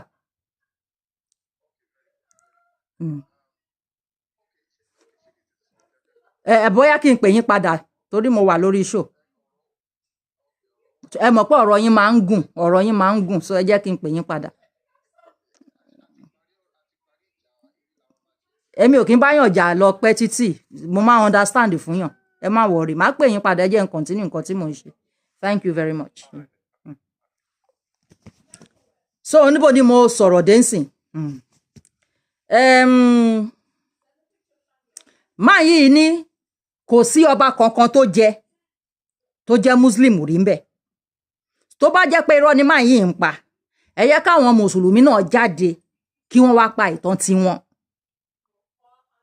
Kò ń ṣe pé kí wọ́n rí irú show yìí ń sì kọ́ máa sọ pé ẹ̀sìn wa ò gbà ká máa sọ̀tàn ẹ̀sìn yín gbà ká máa sọ̀tàn torí ìwé tẹ̀ ń lò ìwé ìtàn ni. So ó ní tó bá ti gbé kíní yìí sọ́rùn mo rántí nsìn pé tó bá ti gbé nǹkan ẹ̀ṣọ́ wọn máa sọ pé Jerusalem pé tiwọn ni báwo ló ṣe jẹ́ tiwọn. Kàn give reason bó ṣe jẹ́ ká ní pé wọ́n ti rí reason give ní United Nations ni wọ́n ti rí nǹkan ṣe sọ̀rọ̀ yẹn but wọn ò lè rí ìtàn kan pa wọn ò lè rí ìtàn kan tọ́ka sí wípé yes this was our own. Muhammadu òun ni ó bẹ̀rẹ̀ ẹ̀sìn burúkú wọn yìí ẹ̀sìn jàgídíjàgan yìí Muhammadu ló bẹ̀rẹ̀ bàbá Muhammadu ò kì í ṣe mùsùlùmí kò yé yín oníṣẹ̀ṣe ni bàbá Muhammadu. So táwa ni kí wá ní reason tí wọ́n ṣe ń sọ pé àwọn làwọn ní Jerusalem tí ó bá ṣe pé olè ni wọ́n olè òun ni wọ́n. A lè blame àwọn Júù fún nǹkan tó ń ṣe yẹn a lè blame wọn ò lè lajúlẹ̀ kí tàlùbọ̀ wá kó bọ̀ ọ́ wọn ò lè lajúlẹ̀ fún nǹkan yẹn. Báwo ló ṣe jẹ́ tiwọn kàn porúkọ ọba kan tó ti kò ní pé kọ́ máa sọ pé Sulaiman ni o Solomon lórúkọ ẹ̀ kò ń ṣe Sulaiman. In fact ipe bàbá Muhammadu yẹn ò tiẹ̀ kì í ṣe mùsùlùmí ó ti parí story story. Good evening. I sent you a video in the messenger box. I will check it for when I finish. The capital of Jund, Palestine, means the district of Palestine since the Islamic occupation of 638 was the city of Ramla, 30 miles to the west from Jerusalem. So since when do they claim that Jerusalem should be the capital of the Palestinian state, which don't see it? However, not only this, even the Mufti of Jerusalem in 1930, but it has former versions, published this book. This is the original. A brief guide to Al-Haram al-Sharif, Jerusalem. I have it online, but I will read one sentence, which he writes in this, and it's clear English. He says this. Its identity means the Haram, this place. Its identity with the site of Solomon's temple is beyond dispute. This too is the spot, according to the universal belief on which, and here he quotes a verse from 2 Samuel, David built an altar to the Lord and offered burnt offerings and peace offerings. This was published in 1930. This is the original. In 1930, they didn't see the dangers yet or the road accidents yet. Today, they claim the Jews were never in Jerusalem. There was never a haikal, means a temple. And the connection between Jews and Jerusalem is a Zionist concoction when the Zionists wrote the Bible after 1948. Which is a lie. This is the discourse. And go now, try to prove that there are translations of the Bible from the 3rd century BCE. The Septuaginta, for example, or the Vulgata to Latin from the 1st century. Okay? So they don't let facts disrupt their religious theories. And this is what we have to face today. The religion and nothing but. Ṣé ti gbọ́? Torí pé wọ́n believe pé ẹ̀sìn wọn superior sí ti everybody. Ẹ̀sìn mùjẹmùjẹ. Nǹkan tí wọ́n ń ṣe ní Palestine làwọn ti lọrin náà ń ṣe. Wọ́n believe pé ẹ̀sìn wọn superior to every other person.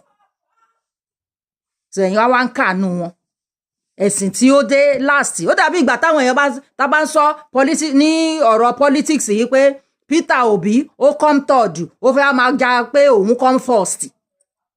So ẹ̀sìn yín tó yẹ pé òun ló last dé nínú ẹ̀sìn mẹ́tẹ̀ẹ̀ta yẹn ẹ̀yin fẹ́ gbé lórí àwọn ẹ̀gbọ́n ẹ fẹ́ gbé àbúrò sórí àwọn ẹ̀gbọ́n kò dẹ́ pé àbúrò kan tó gbádùn àbúrò tó ń jalè àbúrò tó mugbó àbúrò tó dóyàwó níyàwó àbúrò tó ń pààyàn àbúrò tó ń kí kíní ẹ̀bọ ìdí àwọn ọmọ kéékèèké kò ń ṣàbúrò gidi kò síyàn tó máa fẹ́ gba àbúrò yẹn sẹ́gbẹ̀ẹ́ kò síyàn tó máa fẹ́ gbà lálejò àbúrò tá a lè fọmọ trust lé lọ́wọ́ àbúrò tí rúmọ̀ gan gbé pọ́ńdó fùrọ̀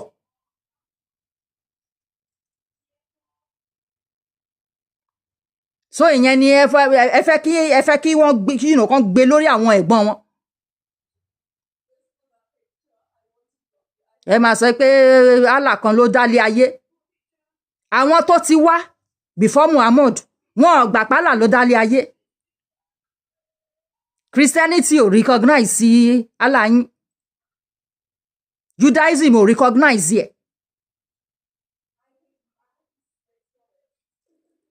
ẹ fẹ́ máa pa ajá lọ́bọ̀ fún wa ẹ fẹ́ da ilẹ̀ Nàìjíríà rú ẹ fẹ́ da ilẹ̀ Yorùbá rú torí nǹkan tí ò kàn yín ṣé ẹ ti sínwín rí ni ẹ̀yin people ẹ̀yin ẹ̀ṣẹ́lẹ̀ dá mufti ṣó ti sínwín rí ni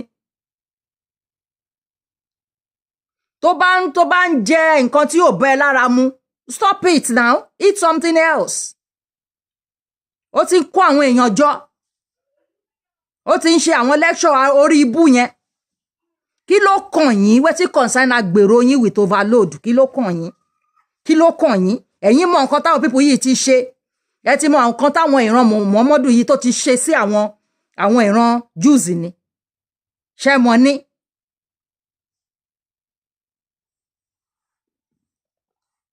kí ni what's the reason yìí pé a gbọ́dọ̀ máa jagun torí pé understand ara wa ṣé everybody had a mind the business yẹ ṣé tí wọ́n bá fi Jerusalem ṣe capital ṣé wọn ò ní gbélé ayé ni tó bá wá dọ̀là ń sí tí omi kan wá gbé Jerusalem lọ àbí nǹkan kan gbé Jerusalem lọ ṣé wọ́n gbogbo wọn máa lọ pokùnso ni why can we not live in peace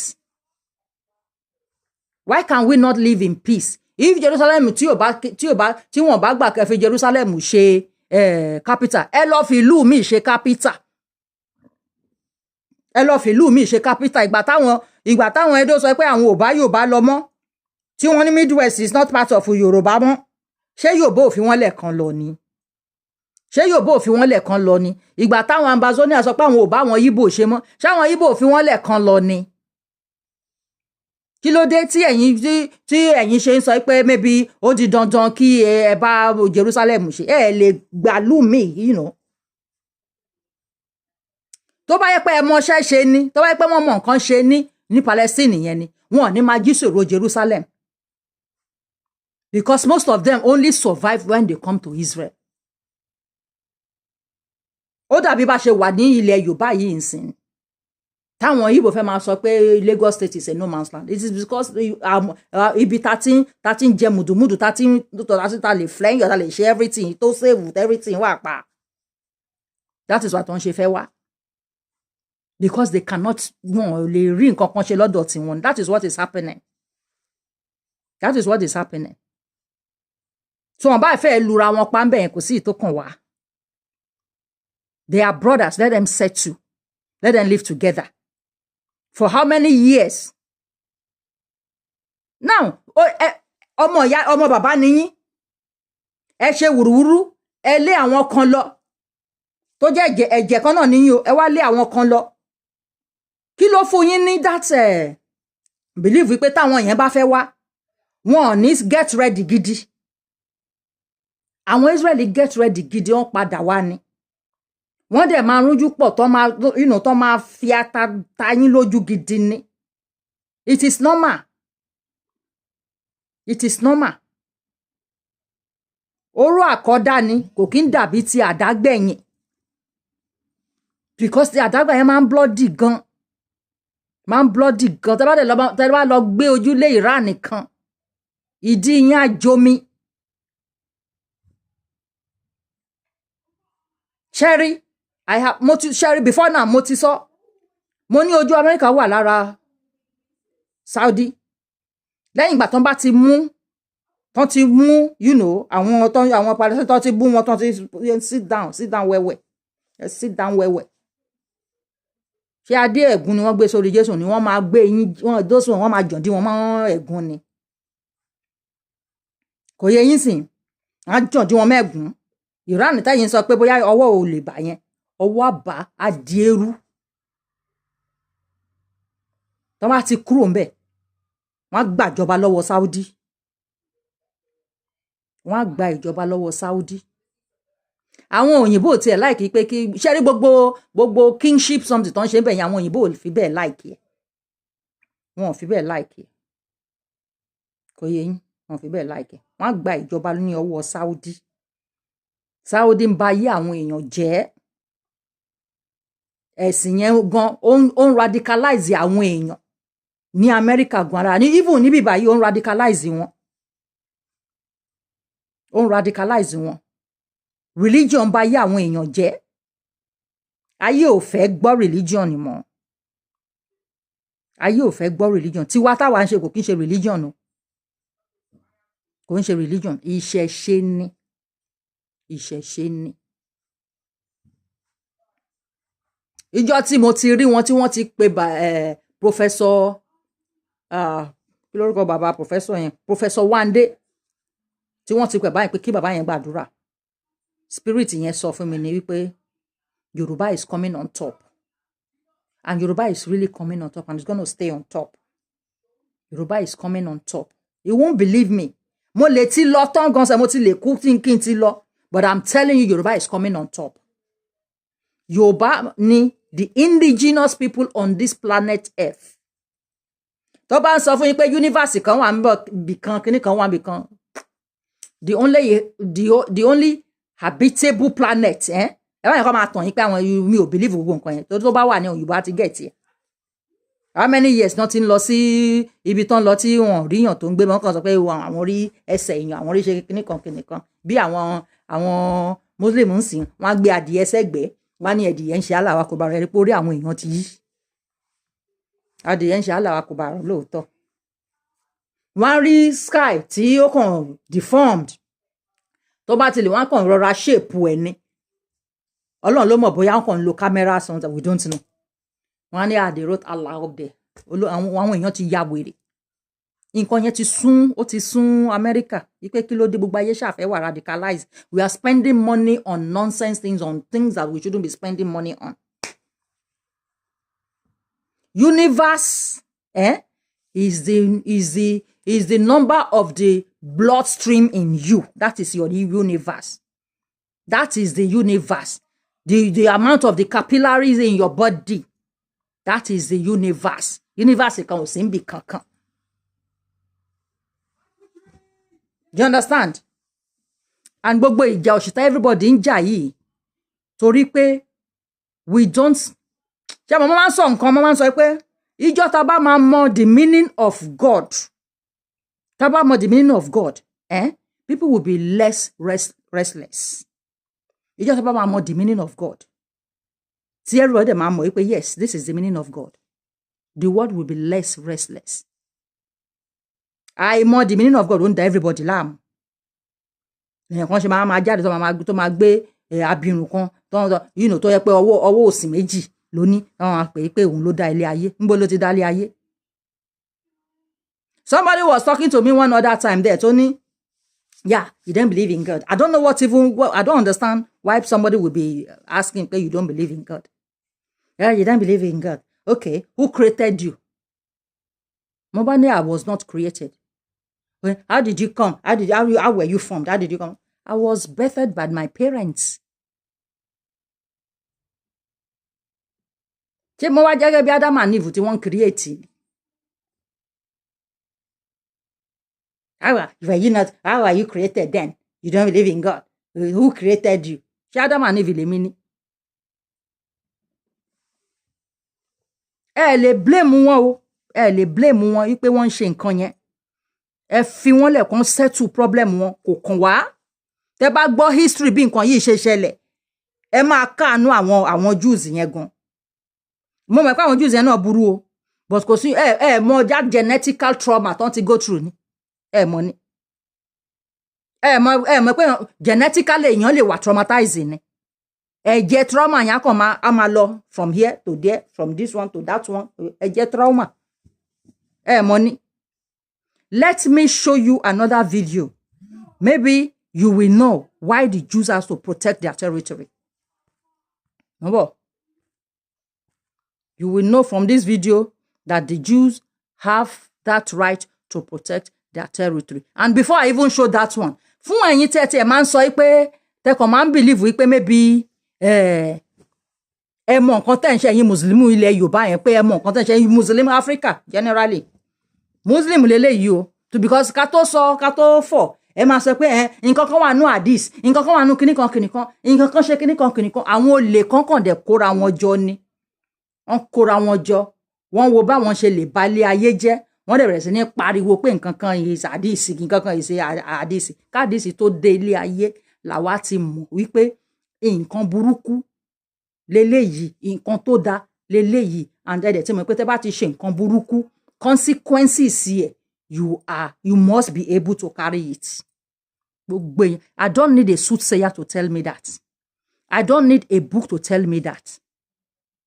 Mo mọ̀ pé tí n bá mú chloroquine tí n bá ṣù ẹ̀ mo mọ̀ pé mo máa ìkorò yẹn máa wà nínú ahọ́n mi. I know that. So why would I need anybody to be writing a book for me to do things? Even at this city, àwa ń pariwo most of these pastors in Muslims in Nigeria, they even believe that hadith more than the Quran. Wọ́n believe hadith yẹn more than Quran. But this man tí mo fẹ́ tó máa sọ̀rọ̀ nsìn Muslim ni. Ó ní àwọn kan follow this city ni. Àwọn ò mọ nǹkan tó jẹ́ tòótọ́, àwọn ò mọ nǹkan tó jẹ́ òótọ́, àwọn kan ṣá ń follow. Ẹ jẹ́ ká gbọ́, ká má gbọ́ lẹ́nu mi. You don't know whether that hadith is really sahih. You don't know whether that hadith is mansukh or not. And even if it is classified as sahih, it's not been classified as sahih by Rasulullah. Classified as sahih by other muhaddisun. So if you're going to follow another man's opinion at the end of the day, then what's wrong with following the opinion of a man whose opinion has already been followed for 12 centuries? So we can't get away from the fact that all of us are blind followers, and we have no choice but to be blind followers. Because if somebody says this is Sahih Hadith, how are you going to guarantee 100% it is Sahih? It's not the Prophet didn't say it, another man said it. And Imam Bukhari, rahimahullah, for example, in his compilation, there are 8-9 chains. Imam Bukhari didn't meet them all. He only had to base his judgment on what he heard, hearsay. So you have to place your trust blindly on Imam Abu Hanifa or Albani or other muhaddisun or bin Baz that what he is saying is sahih. And is it really sahih? You can argue all night and all day till Qiyamah and you will go round and round. We've got no choice but to place blind trust. But you don't know whether that hadith is really sahih.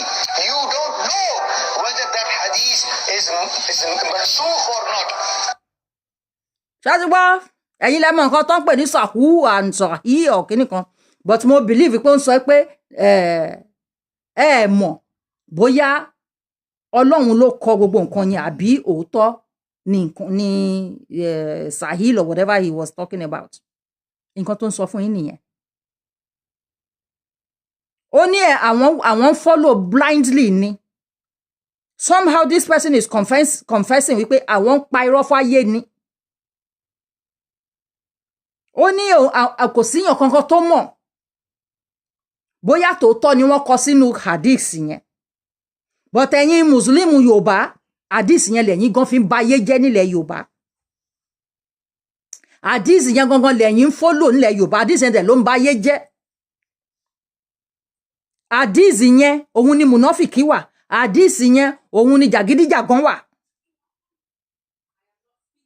àwọn olè kọ̀ọ̀kan kóra wọn jọ àwọn olórí burúkú wọn kàn kóra wọn jọ ni wọ́n wá kọ nǹkan tó fi lè control yín kò dẹ̀ kí n ṣe ẹ̀yin ni wọ́n kọ nǹkan yẹn sí gan tí ó bá yẹ pé ẹ̀yin mùsùlùmí ilẹ̀ Yorùbá yẹ orí yín ti yí kò ń ṣe ẹ̀yin ni wọ́n kọ gbogbo nǹkan yẹn fún àwọn ara wọn ní Middle East láwọn náà kọ gbogbo nǹkan yẹn fún that hadith was not written for a Yoruba man.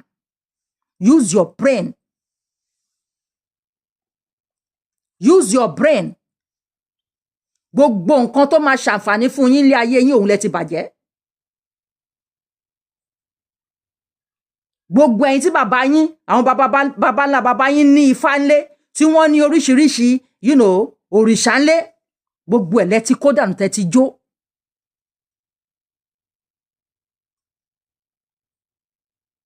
Ṣẹ́yìn fi ìpè tí gbogbo àwọn òrìṣà yẹn tó ń bá bàdì ṣe rò pé àwọn òyìnbó máa kó wọn lọ ni. Ṣe rò pé àwọn òyìnbó máa kó wọn lọ ni. Ṣe rò pé tí ifá ò bá níyì tí ifá ò bá jẹ́ òun tí ò bá ń ṣe pé ifá ló máa di nǹkan tó máa tọ́ gbogbo ilé ayé sí ọ̀nà ní ọ̀la ṣe rò pé wọ́n máa sọ pé wọ́n máa kọ́ fá ní yunifásitì ni. Tí ifá ò bá ní wúlò fún gbogbo ayé lọ́la wọ́n máa ní kí wọ́n máa kọ́ ní yunifásitì. Tí Yorùbá ò bá jẹ́ ẹni tó nímọ̀ tí ìran Yorùbá ò bá jẹ́ ìran àwọn onímọ̀ ṣe rò pé wọ́n máa sọ fún yín pé kí wọ́n máa kọ́ anything tó bá fẹ́ kí wọ́n máa kọ́ Yorùbá ní schools ni. Ṣe rò pé ó máa happen ni. Ẹ ní láti wake up kẹ́ stop gbogbo òṣì tẹ́ ń ṣe yẹn. Àtìgbà tí Yorùbá ti ń ní problem ṣé àwọn ará Palestine àbí àwọn ará Lárúbáwá àbí nǹkan àwọn people yẹn ṣé wọ́n wá support yín fún anything rí ni. Ok wọ́n open báǹkì òṣì kan tí wọn kì í gba what is interest tí wọn kì í gba interest ṣe rò pé wọ́n ponú ni. Owó yín tí tẹ́ ń kó sí báǹkì yẹn wọn kì í fi ṣe business géènì táwọn rí inú owó yẹn kò ju interest lọ. You need to wake up. You need to wake up in Yoruba land before it's too late. Ẹ jẹ́ àtúgbọ́ máa yí lẹ́ẹ̀kan sí. You don't know whether that hadith is really sahih. You don't know whether that hadith is mansukh or not. And even if it is classified as sahih, it's not been classified as sahih by Rasulullah. It's classified as sahih by other muhaddithun. Mo fẹ́ sọ pé Rasulullah I mean Allah which is the Almighty for them. Ó ní hadith yẹn ipe kò wà authentic ní iwájú Allah wọn.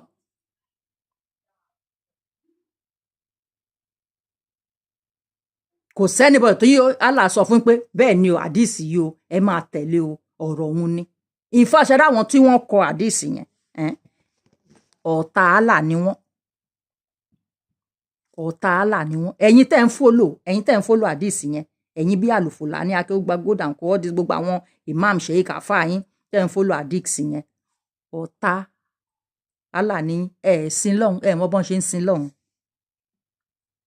ń bọ́ lọ́hùn ṣorogún ní Allah ṣe máa kan nǹkan Allah ni ọlọ́run yín o Allah lèmi bá wí o ní Allah ṣe máa kan nǹkan ọlọ́run yín ṣe máa kan nǹkan táwọn èèyàn náà wá kan nǹkan tẹ́ a máa follow ìyẹn follow Kùránì.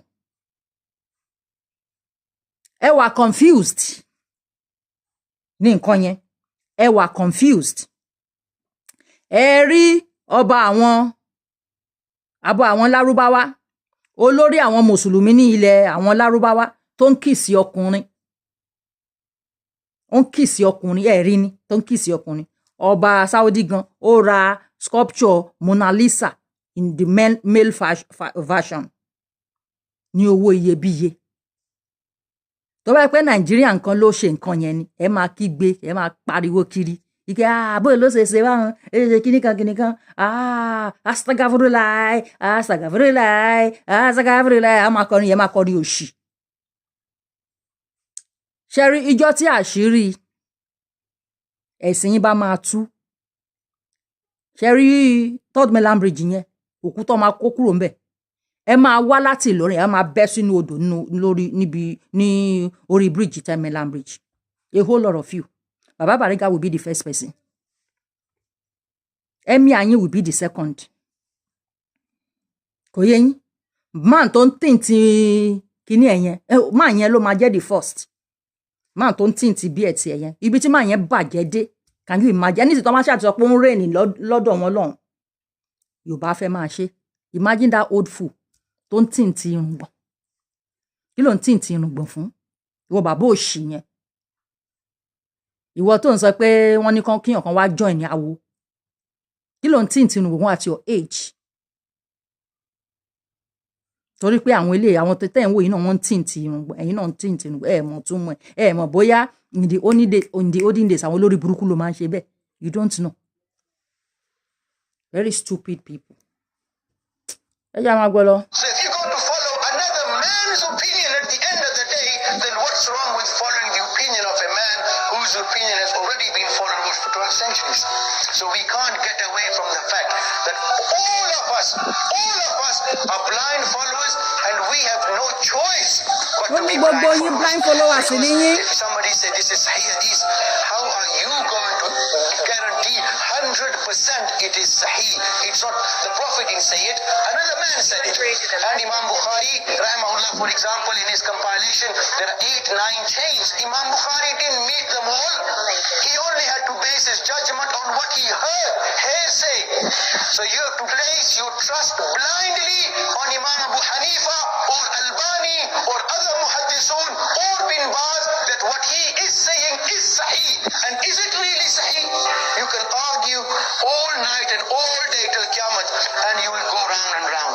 We've got no choice but to place blind trust. Oh, you don't know whether that hadith is really Sahih.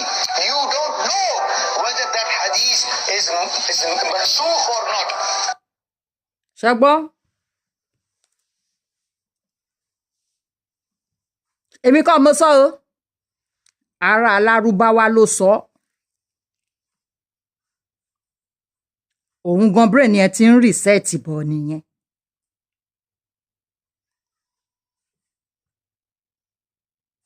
Brain yẹn ti ń reset bọ̀. Ẹ jẹ́ ká wá sọ reason tí a ṣe fi lè blame àwọn Israeli fún pé wọ́n protect territory wọn. They have to protect their territory. Kò yé yín? They have to. Tí àwọn Mùsùlùmí Palestine tí wọ́n bá believe pé ó better kí àwọn parun ju pé káwọn forget ìlú tí òun ṣe tán fa gidi gbà. Tí wọ́n bá fi pé ó better bẹ́ẹ̀ yẹn ni then so be it. Ẹ jẹ́ a gbọ́ ẹ bá lè mọ reason tí àwa ṣe sọ pé a lè blame àwọn Israeli àti pé kò sí èyí tó kan àwa Yorùbá, kò sí èyí tó kan àwa Nigerian or Africans pẹ̀lú nǹkan tó ń ṣẹlẹ̀ ńbẹ̀ yẹn. If there is any reason for support, the government ló máa support, kò kí ń ṣe ẹ̀yin, because àmọ́ pé o lè níyín ẹ fẹ́ fi trick lo nǹkan tó ń ṣẹlẹ̀ yẹn láti fi kọ́ sí ìjàmbá ni. Àwa ò dẹ̀ nígbà fún yín. Nígbà fún yín. Play mọ́ bọ̀. Kí ló dé tí o fẹ́? Ẹ má worry, a ṣe é ṣe. Ẹ̀yẹ ká gbọ́ gbogbo náà láti rí nǹkan yìí. Anybody tó bá rí nǹkan yìí tó bá ṣe ń sọ pé òun ń blame Israeli, àyè tí mo pé ìkà èèyàn ni. And now I understand why they say those who don't learn from history are doomed to repeat it. In order for you to understand why Western civilization is very different than the Islamic world, you need to understand the history of Islam. When Prophet Muhammad supposedly revealed his revelation from the angel Gabriel that he is supposed to be the last of the prophets in the early 600s, he started preaching in his own city, Mecca. He tried to recruit friends and followers to be able to spread his religion. And he tried for 12 years and failed. And after 12 years, he was only able to recruit his immediate family and friends. So he decided, if I go to Medina, which was the Jewish hub of Arabia, the business hub where the Jews lived, if I go there and preach my religion to them, if they accept me, that will buy me respect and stature between my own people and they will accept me. So Prophet Muhammad started borrowing a lot from the Old Testament to make his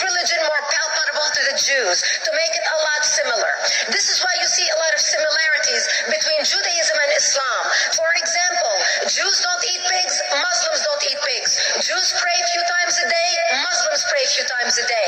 Jews fast on Yom Kippur, Muslims fast on Ramadan. And this is why you started seeing a lot of good writing in the beginning of the Quran when Prophet Muhammad was saying all the good things about the people of the book. He took his message and went to Medina trying to recruit the Jews, talking about the people of the book, talking about how similar the two religions are. When they refused to accept him and follow him as the last of the prophet, that's when he turned against them and started killing them and started expelling them. That's when Islam went from a spiritual movement for the first 12 years of Islam into a political movement cloaked in religion after the year of the Hijrah, after Muhammad went to Medina and the Jews did not accept him. He became a military warrior and declared war on them and started expelling them. Jews and Christians became dhimmi, or second-class citizens. They were only allowed to stay alive and not be killed only by paying the jizya or the protection tax. So they had a choice: convert to Islam, or if you want to stay alive, you have to pay the jizya or protection tax, living as dhimmi in the Islamic nation. Christians and Jews could not ring church bells. Jews could not blow the shofar. Christians could not ring church bells. They could not pray publicly. Christians and Jews could not gather together and build new churches or new temples. And the way they paid the jizya or the protection tax was in a monthly ceremony where they would get together downtown and the Jew would kneel on his knee and hand his goods to the mullah, who would take the goods as the price for buying the protection. And in many areas, Jews and Christians were given necklaces to wear as a receipt that they paid their jizya or their protection tax.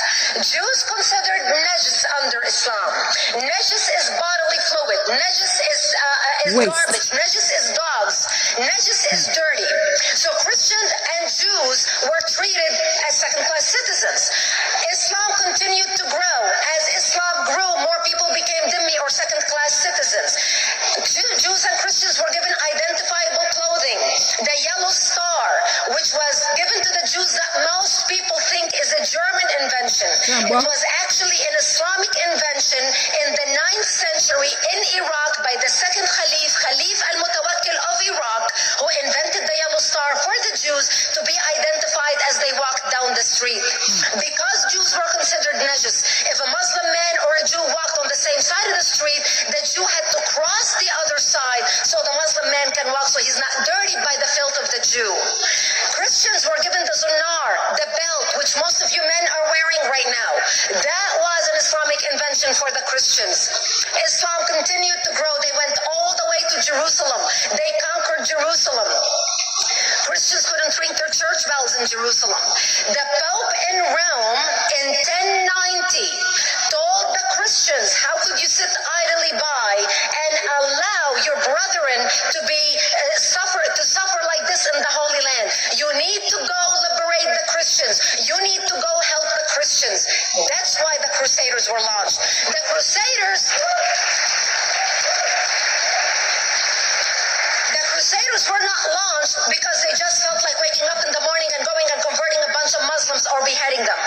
The Crusaders were launched to liberate Jerusalem, and they were able to liberate Jerusalem for less than 100 years before Salah ad-Din al-Ayyubi, Saladin, took it back, and Jerusalem remained under Islamic control. And in 1967, when the State of Israel liberated Jerusalem, where Christians, Jews, and Muslims could pray under the same sky.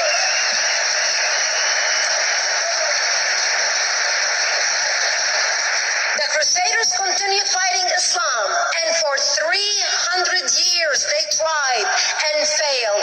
And by the 1300s, the Crusaders disappeared because they could not win against Islam.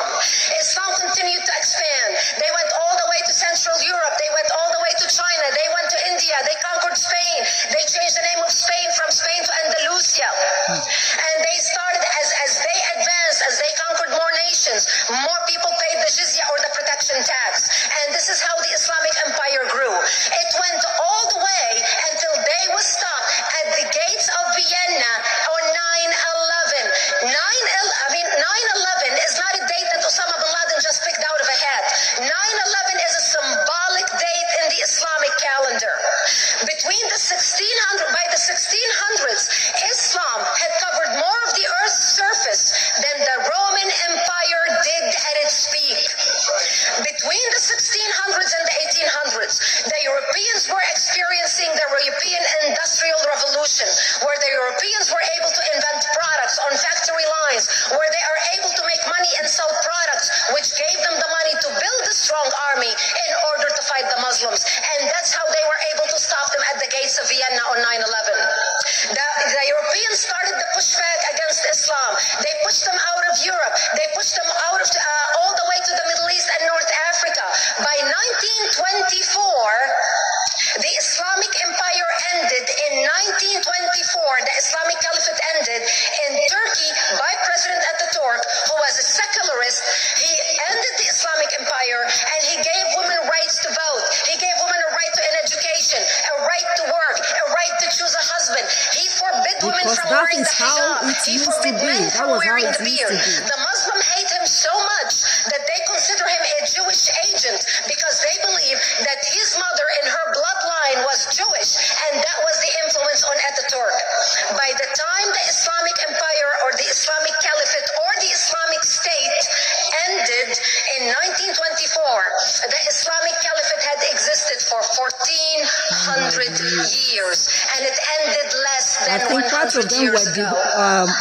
By the time the Islamic Caliphate ended in 1924, 270 million people around the world were killed by Islam. 270 million. And we didn't have weapons of mass destruction, and there was nuclear weapons. All of these people were killed, butchered by the sword. My brother Bao Kuishe only Jews and Arabs war are for Muslims and Christians. No. It's not for Muslim and Christian. It's that our Muslim who fẹ́ dominate everybody. Do you understand? Excuse me. Muslim who fẹ́ dominate everybody. I am not a Christian. I am not a Muslim. I am not a Jew. But wọ́n fẹ́ kí Islam will dominate everybody.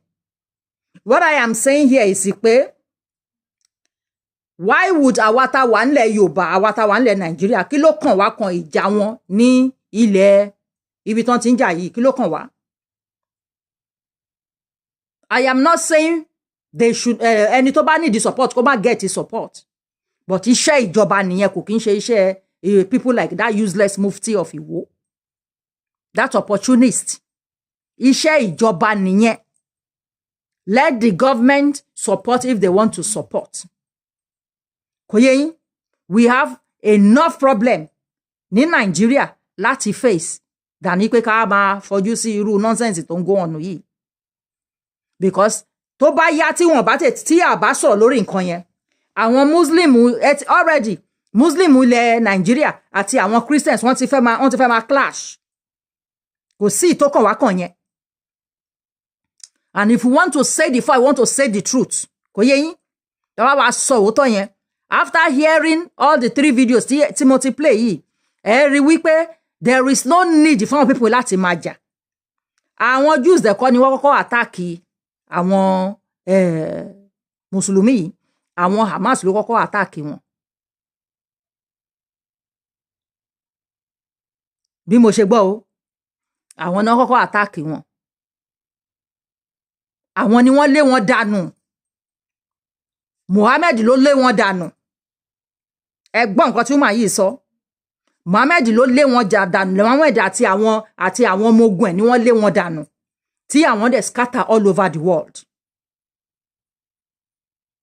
Èmi náà dẹ̀, because òyìnbó tí mo fẹ́ tẹ́lẹ̀, grandfather ó bá wọn jà ìjà ogun Hitler yẹn, ó bá wọn jà. Kò yé yín? Àwọn Middle East wọ́n support Germany fún war yẹn. Wọ́n support Germany fún war yẹn.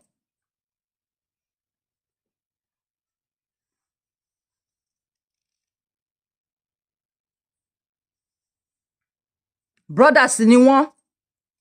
My brother ni many people didn't know. Mo ń bọ̀ jẹun wo dáadáa. Many people didn't know the difference between Jewish and Christians. They are all, I don't even want to begin to go elaborate with that. Jew ni wọ́n kọ́kọ́ bẹ̀rẹ̀ ẹ̀sìn yẹn. Àwọn ni wọ́n kọ́kọ́ bẹ̀rẹ̀ ẹ̀sìn Abraham, àwọn ni wọ́n kọ́kọ́ bẹ̀rẹ̀. Àwọn Christian ní yapa. Wọ́n bẹ̀rẹ̀ Christianity. But ẹ rí nínú Bible, wọ́n sì follow doctrines àwọn Jewish yẹn ni. The first testament, ìwé àwọn ìwé Torah ni. Wọ́n jí ìwé wọn lò ní. Ìgbà tí Islam náà dẹ̀ wá, ó kó gbogbo, ó jí the same thing náà ni. So ìwọ tó mọ̀ pé ó jalè, tó mọ̀ pé nǹkan tí wọ́n wá story tí wọ́n wá ń give yìí kò ń ṣe Jew. Jewish will not believe in Christ because it is Jesus that will believe in them, not they, because they came first. They know that there's somebody that bear Jesus Christ now. But why would you expect them to be láti wá máa forí balẹ̀ fún Jésù bí ìgbà tí bàbá bá ń forí balẹ̀ fọ́mọ nìyẹn? Wọn kì í ṣe yẹn. But àwọn Mùsùlùmí yìí, àwọn believe pé àwọn làwọn dájú. Wọ́n believe pé àwọn làwọn dájú, even though tó pé àwọn ni wọ́n jí ìwé Júù lò. Àwọn ni wọ́n jí ìwé Christian lò. Kò sí new thing nínú ìwé tiwọn, àwọn ń jalè ní olè ní wọ́n. The way tó dẹ̀ fi ń jalè yẹn, wọ́n ń jalè in a very radical way ni. So ẹ lé àwọn ọmọ bàbá yín dànù. Abraham náà ló bí àwọn eléyìí. According to ìwé yín ni o. A mọ̀ pé allegory gbogbo òṣì tẹ́ ń ṣe yìí o. Allegory gbogbo ìranù tá ń gbọ́ yìí o. Àwọn kan náà jókòó sí ibì kan tó kọ gbogbo òṣì yìí o. Láti máa bà ayé àwọn èèyàn jẹ́ o. Kò yé yín, àwa dẹ̀ refuse láti fall into the category tẹ́ bá bà ayé wọn jẹ́. Allegory gbogbo òṣì yìí. So that's why I'm saying that kò sí reason tán fi máa bára wọn jà. Tí Júù bá láwọn ò fi Jerusalem múlẹ̀. Tẹ́dẹ̀ mọ̀ pé lóòótọ́ ìtàn ò fi bẹ̀ yẹn hàn wípé ìkan nínú Muslim yìí o, ìkan nínú yín ti jọba ń bẹ̀ yẹn rí. Wọ́n ní gbogbo àwọn tí wọ́n jọba ń bẹ̀ Jews ni wọ́n. Kò ń ṣe àwọn Palestine. Kò yé yín, ẹ ti lé wọn dànù ńgbà kan. Àwọn dẹ̀ dé ni wọ́n fẹ́ wá gba nǹkan wọn padà. Wọ́n máa gbà padà radically ni wọ́n tún kò lu yín mọ́ra, kò sí nǹkan tẹ́ máa ṣe sí. Kò sí nǹkan tẹ́ máa ṣe sí. Kò sí nǹkan tẹ́ máa ṣe sí. Ẹ mọ̀ pé wọ́n tọ́mẹ̀ǹtì wọn ni.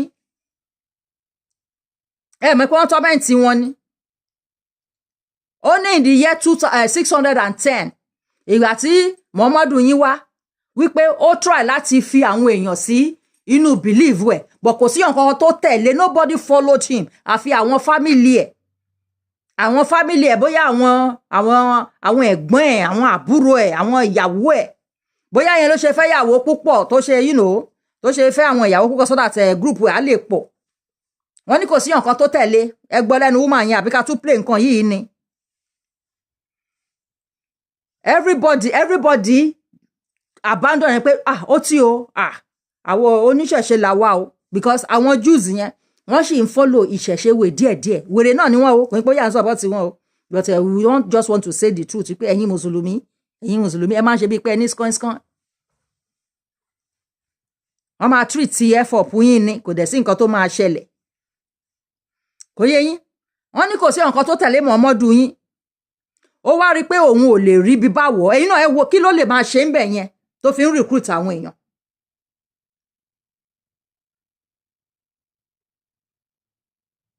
It's about both, Star Plus. It's about land and religion. It's about land and religion.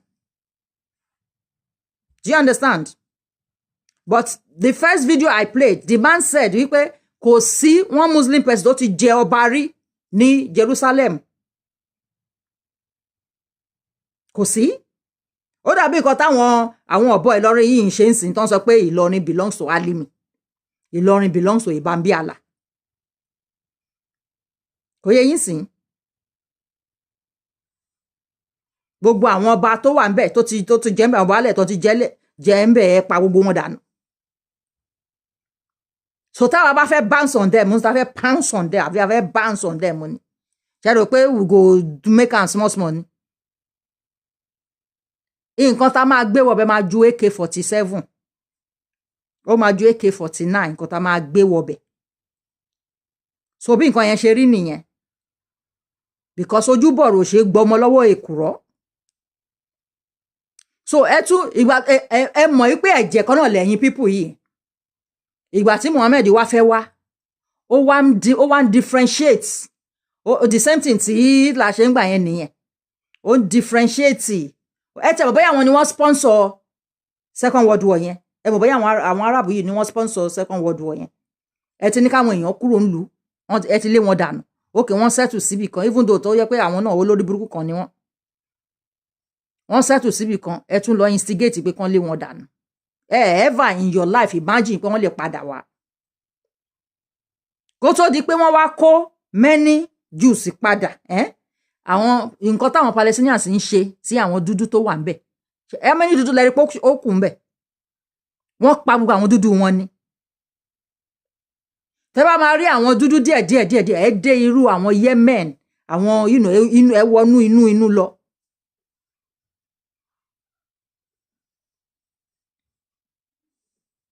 wọ́n ní wọ́n ti ń sábọ̀ wọ́n ti ń wọ everywhere kó tó di pé wọ́n wá stop wọn ní wọ́n stop wọn ní Vienna wọ́n ti stop wọn pé no stop the fuck ẹ lè wọ bí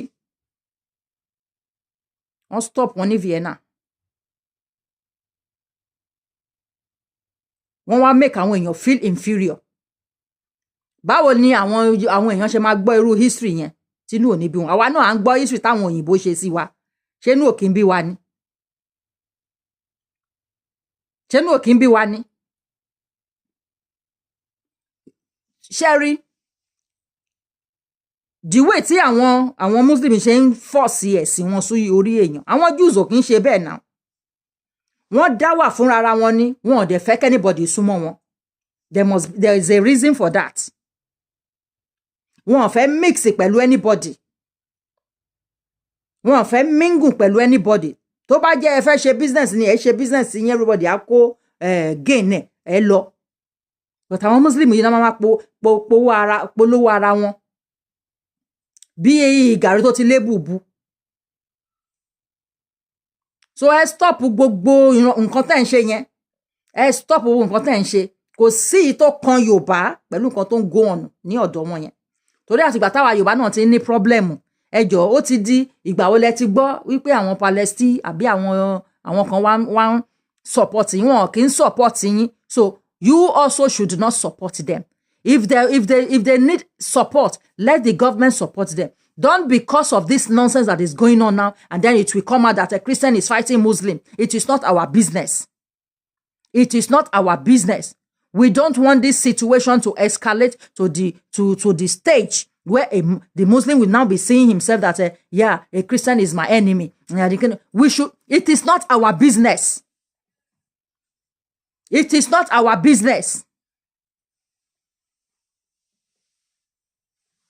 Torí ẹ máa bẹ̀rẹ̀ sí ní kóòtù àwọn àdìsí burúkú kan tí ò make sense ni. Adẹ̀ ti fi hàn yín sí pé àdìsí tí ẹ̀ ń tẹ̀lé yẹn gbogbo ẹ̀yin mùsùlùmí. Wọ́n ládìsí wèrè yín tẹ̀ ń tẹ̀lé o tí ẹ̀ ń follow wọ́n ní Allah ò fọwọ́ sí wípé fake ní 419 ni. Wọ́n ní Rọ̀súlà kò fi ọwọ́ sí wípé ẹ̀ ń follow ẹ̀ blindly ní pé ẹ̀ẹ̀dẹ̀ ní choice torí pé ẹ̀ ní choice lẹ́ṣẹ̀ ń follow ẹ̀ blindly. And now ṣẹ́rí àdìsí yẹn gan ní ilẹ̀ Lárúbáwá ní ilẹ̀ Mẹ́kà wọ́n ní wọ́n ti yọ kúrò ní ìwé they don't want to hear anything Mẹ́kà hadith again.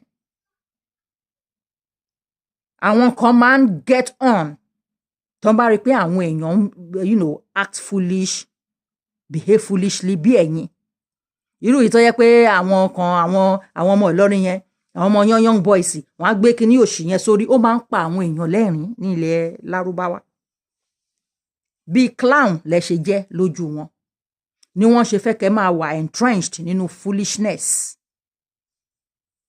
so ẹ wake up kò yẹ yín ẹ wake up ẹ jẹ́ ká play this last one ká fi máa lọ lé wa ẹ yẹ ká play ẹ̀ mú bọ̀ a ti play ẹ̀ lẹ́ẹ̀kan ẹ tún gbọ́ lẹ́ẹ̀kan sí. Oh, you don't know whether that hadith is really sahih.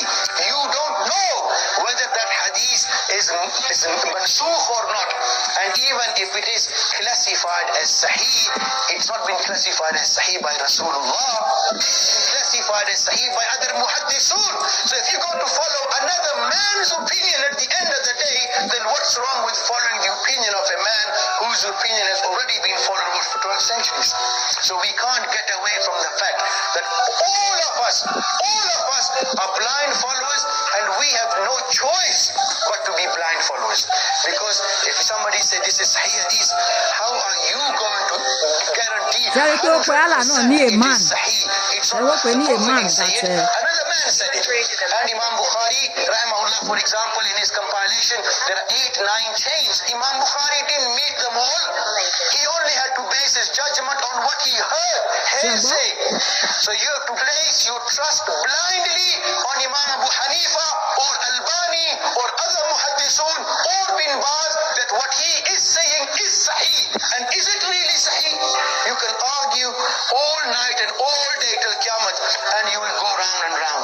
We've got no choice but to place blind trust. Oh, you don't know whether that hadith is really sahih. You don't know whether that hadith is mansukh or not. You don't know, gbogbo yín Alufulani and co ṣé ti gbọ́ ẹ ń follow hadith bí ọ̀dẹ̀ ẹ mọ̀ nǹkan ẹ mọ̀ bóyá authentic bí ó jẹ́ new ẹ mọ̀ bí tó ti wá ẹ mọ̀ ó ní ìbọ̀tí nǹkan táwọn mọ̀ ni wípé ó ní Allah ò fi ọwọ́ sí kò sí revelation kan tíyàn kankan ti rí wípé Allah fi ọwọ́ sí so ẹ mọ̀ Ọlọ́run ẹ sin Ọlọ́run èèyàn lẹ́ ń sìn tẹ́ bá ti ń gbé ọ̀rọ̀ àdìsí síta tẹ́tí ní káwọn èèyàn máa follow ẹ̀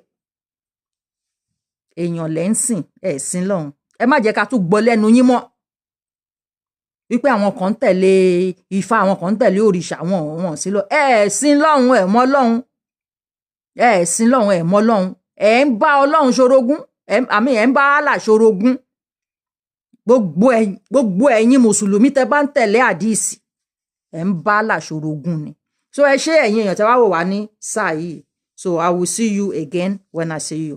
Thank you very much for coming. Thank you to the people that sent me stars. I will see you tomorrow. Have a good evening. Mi ò fẹ́ sọ night. Bye.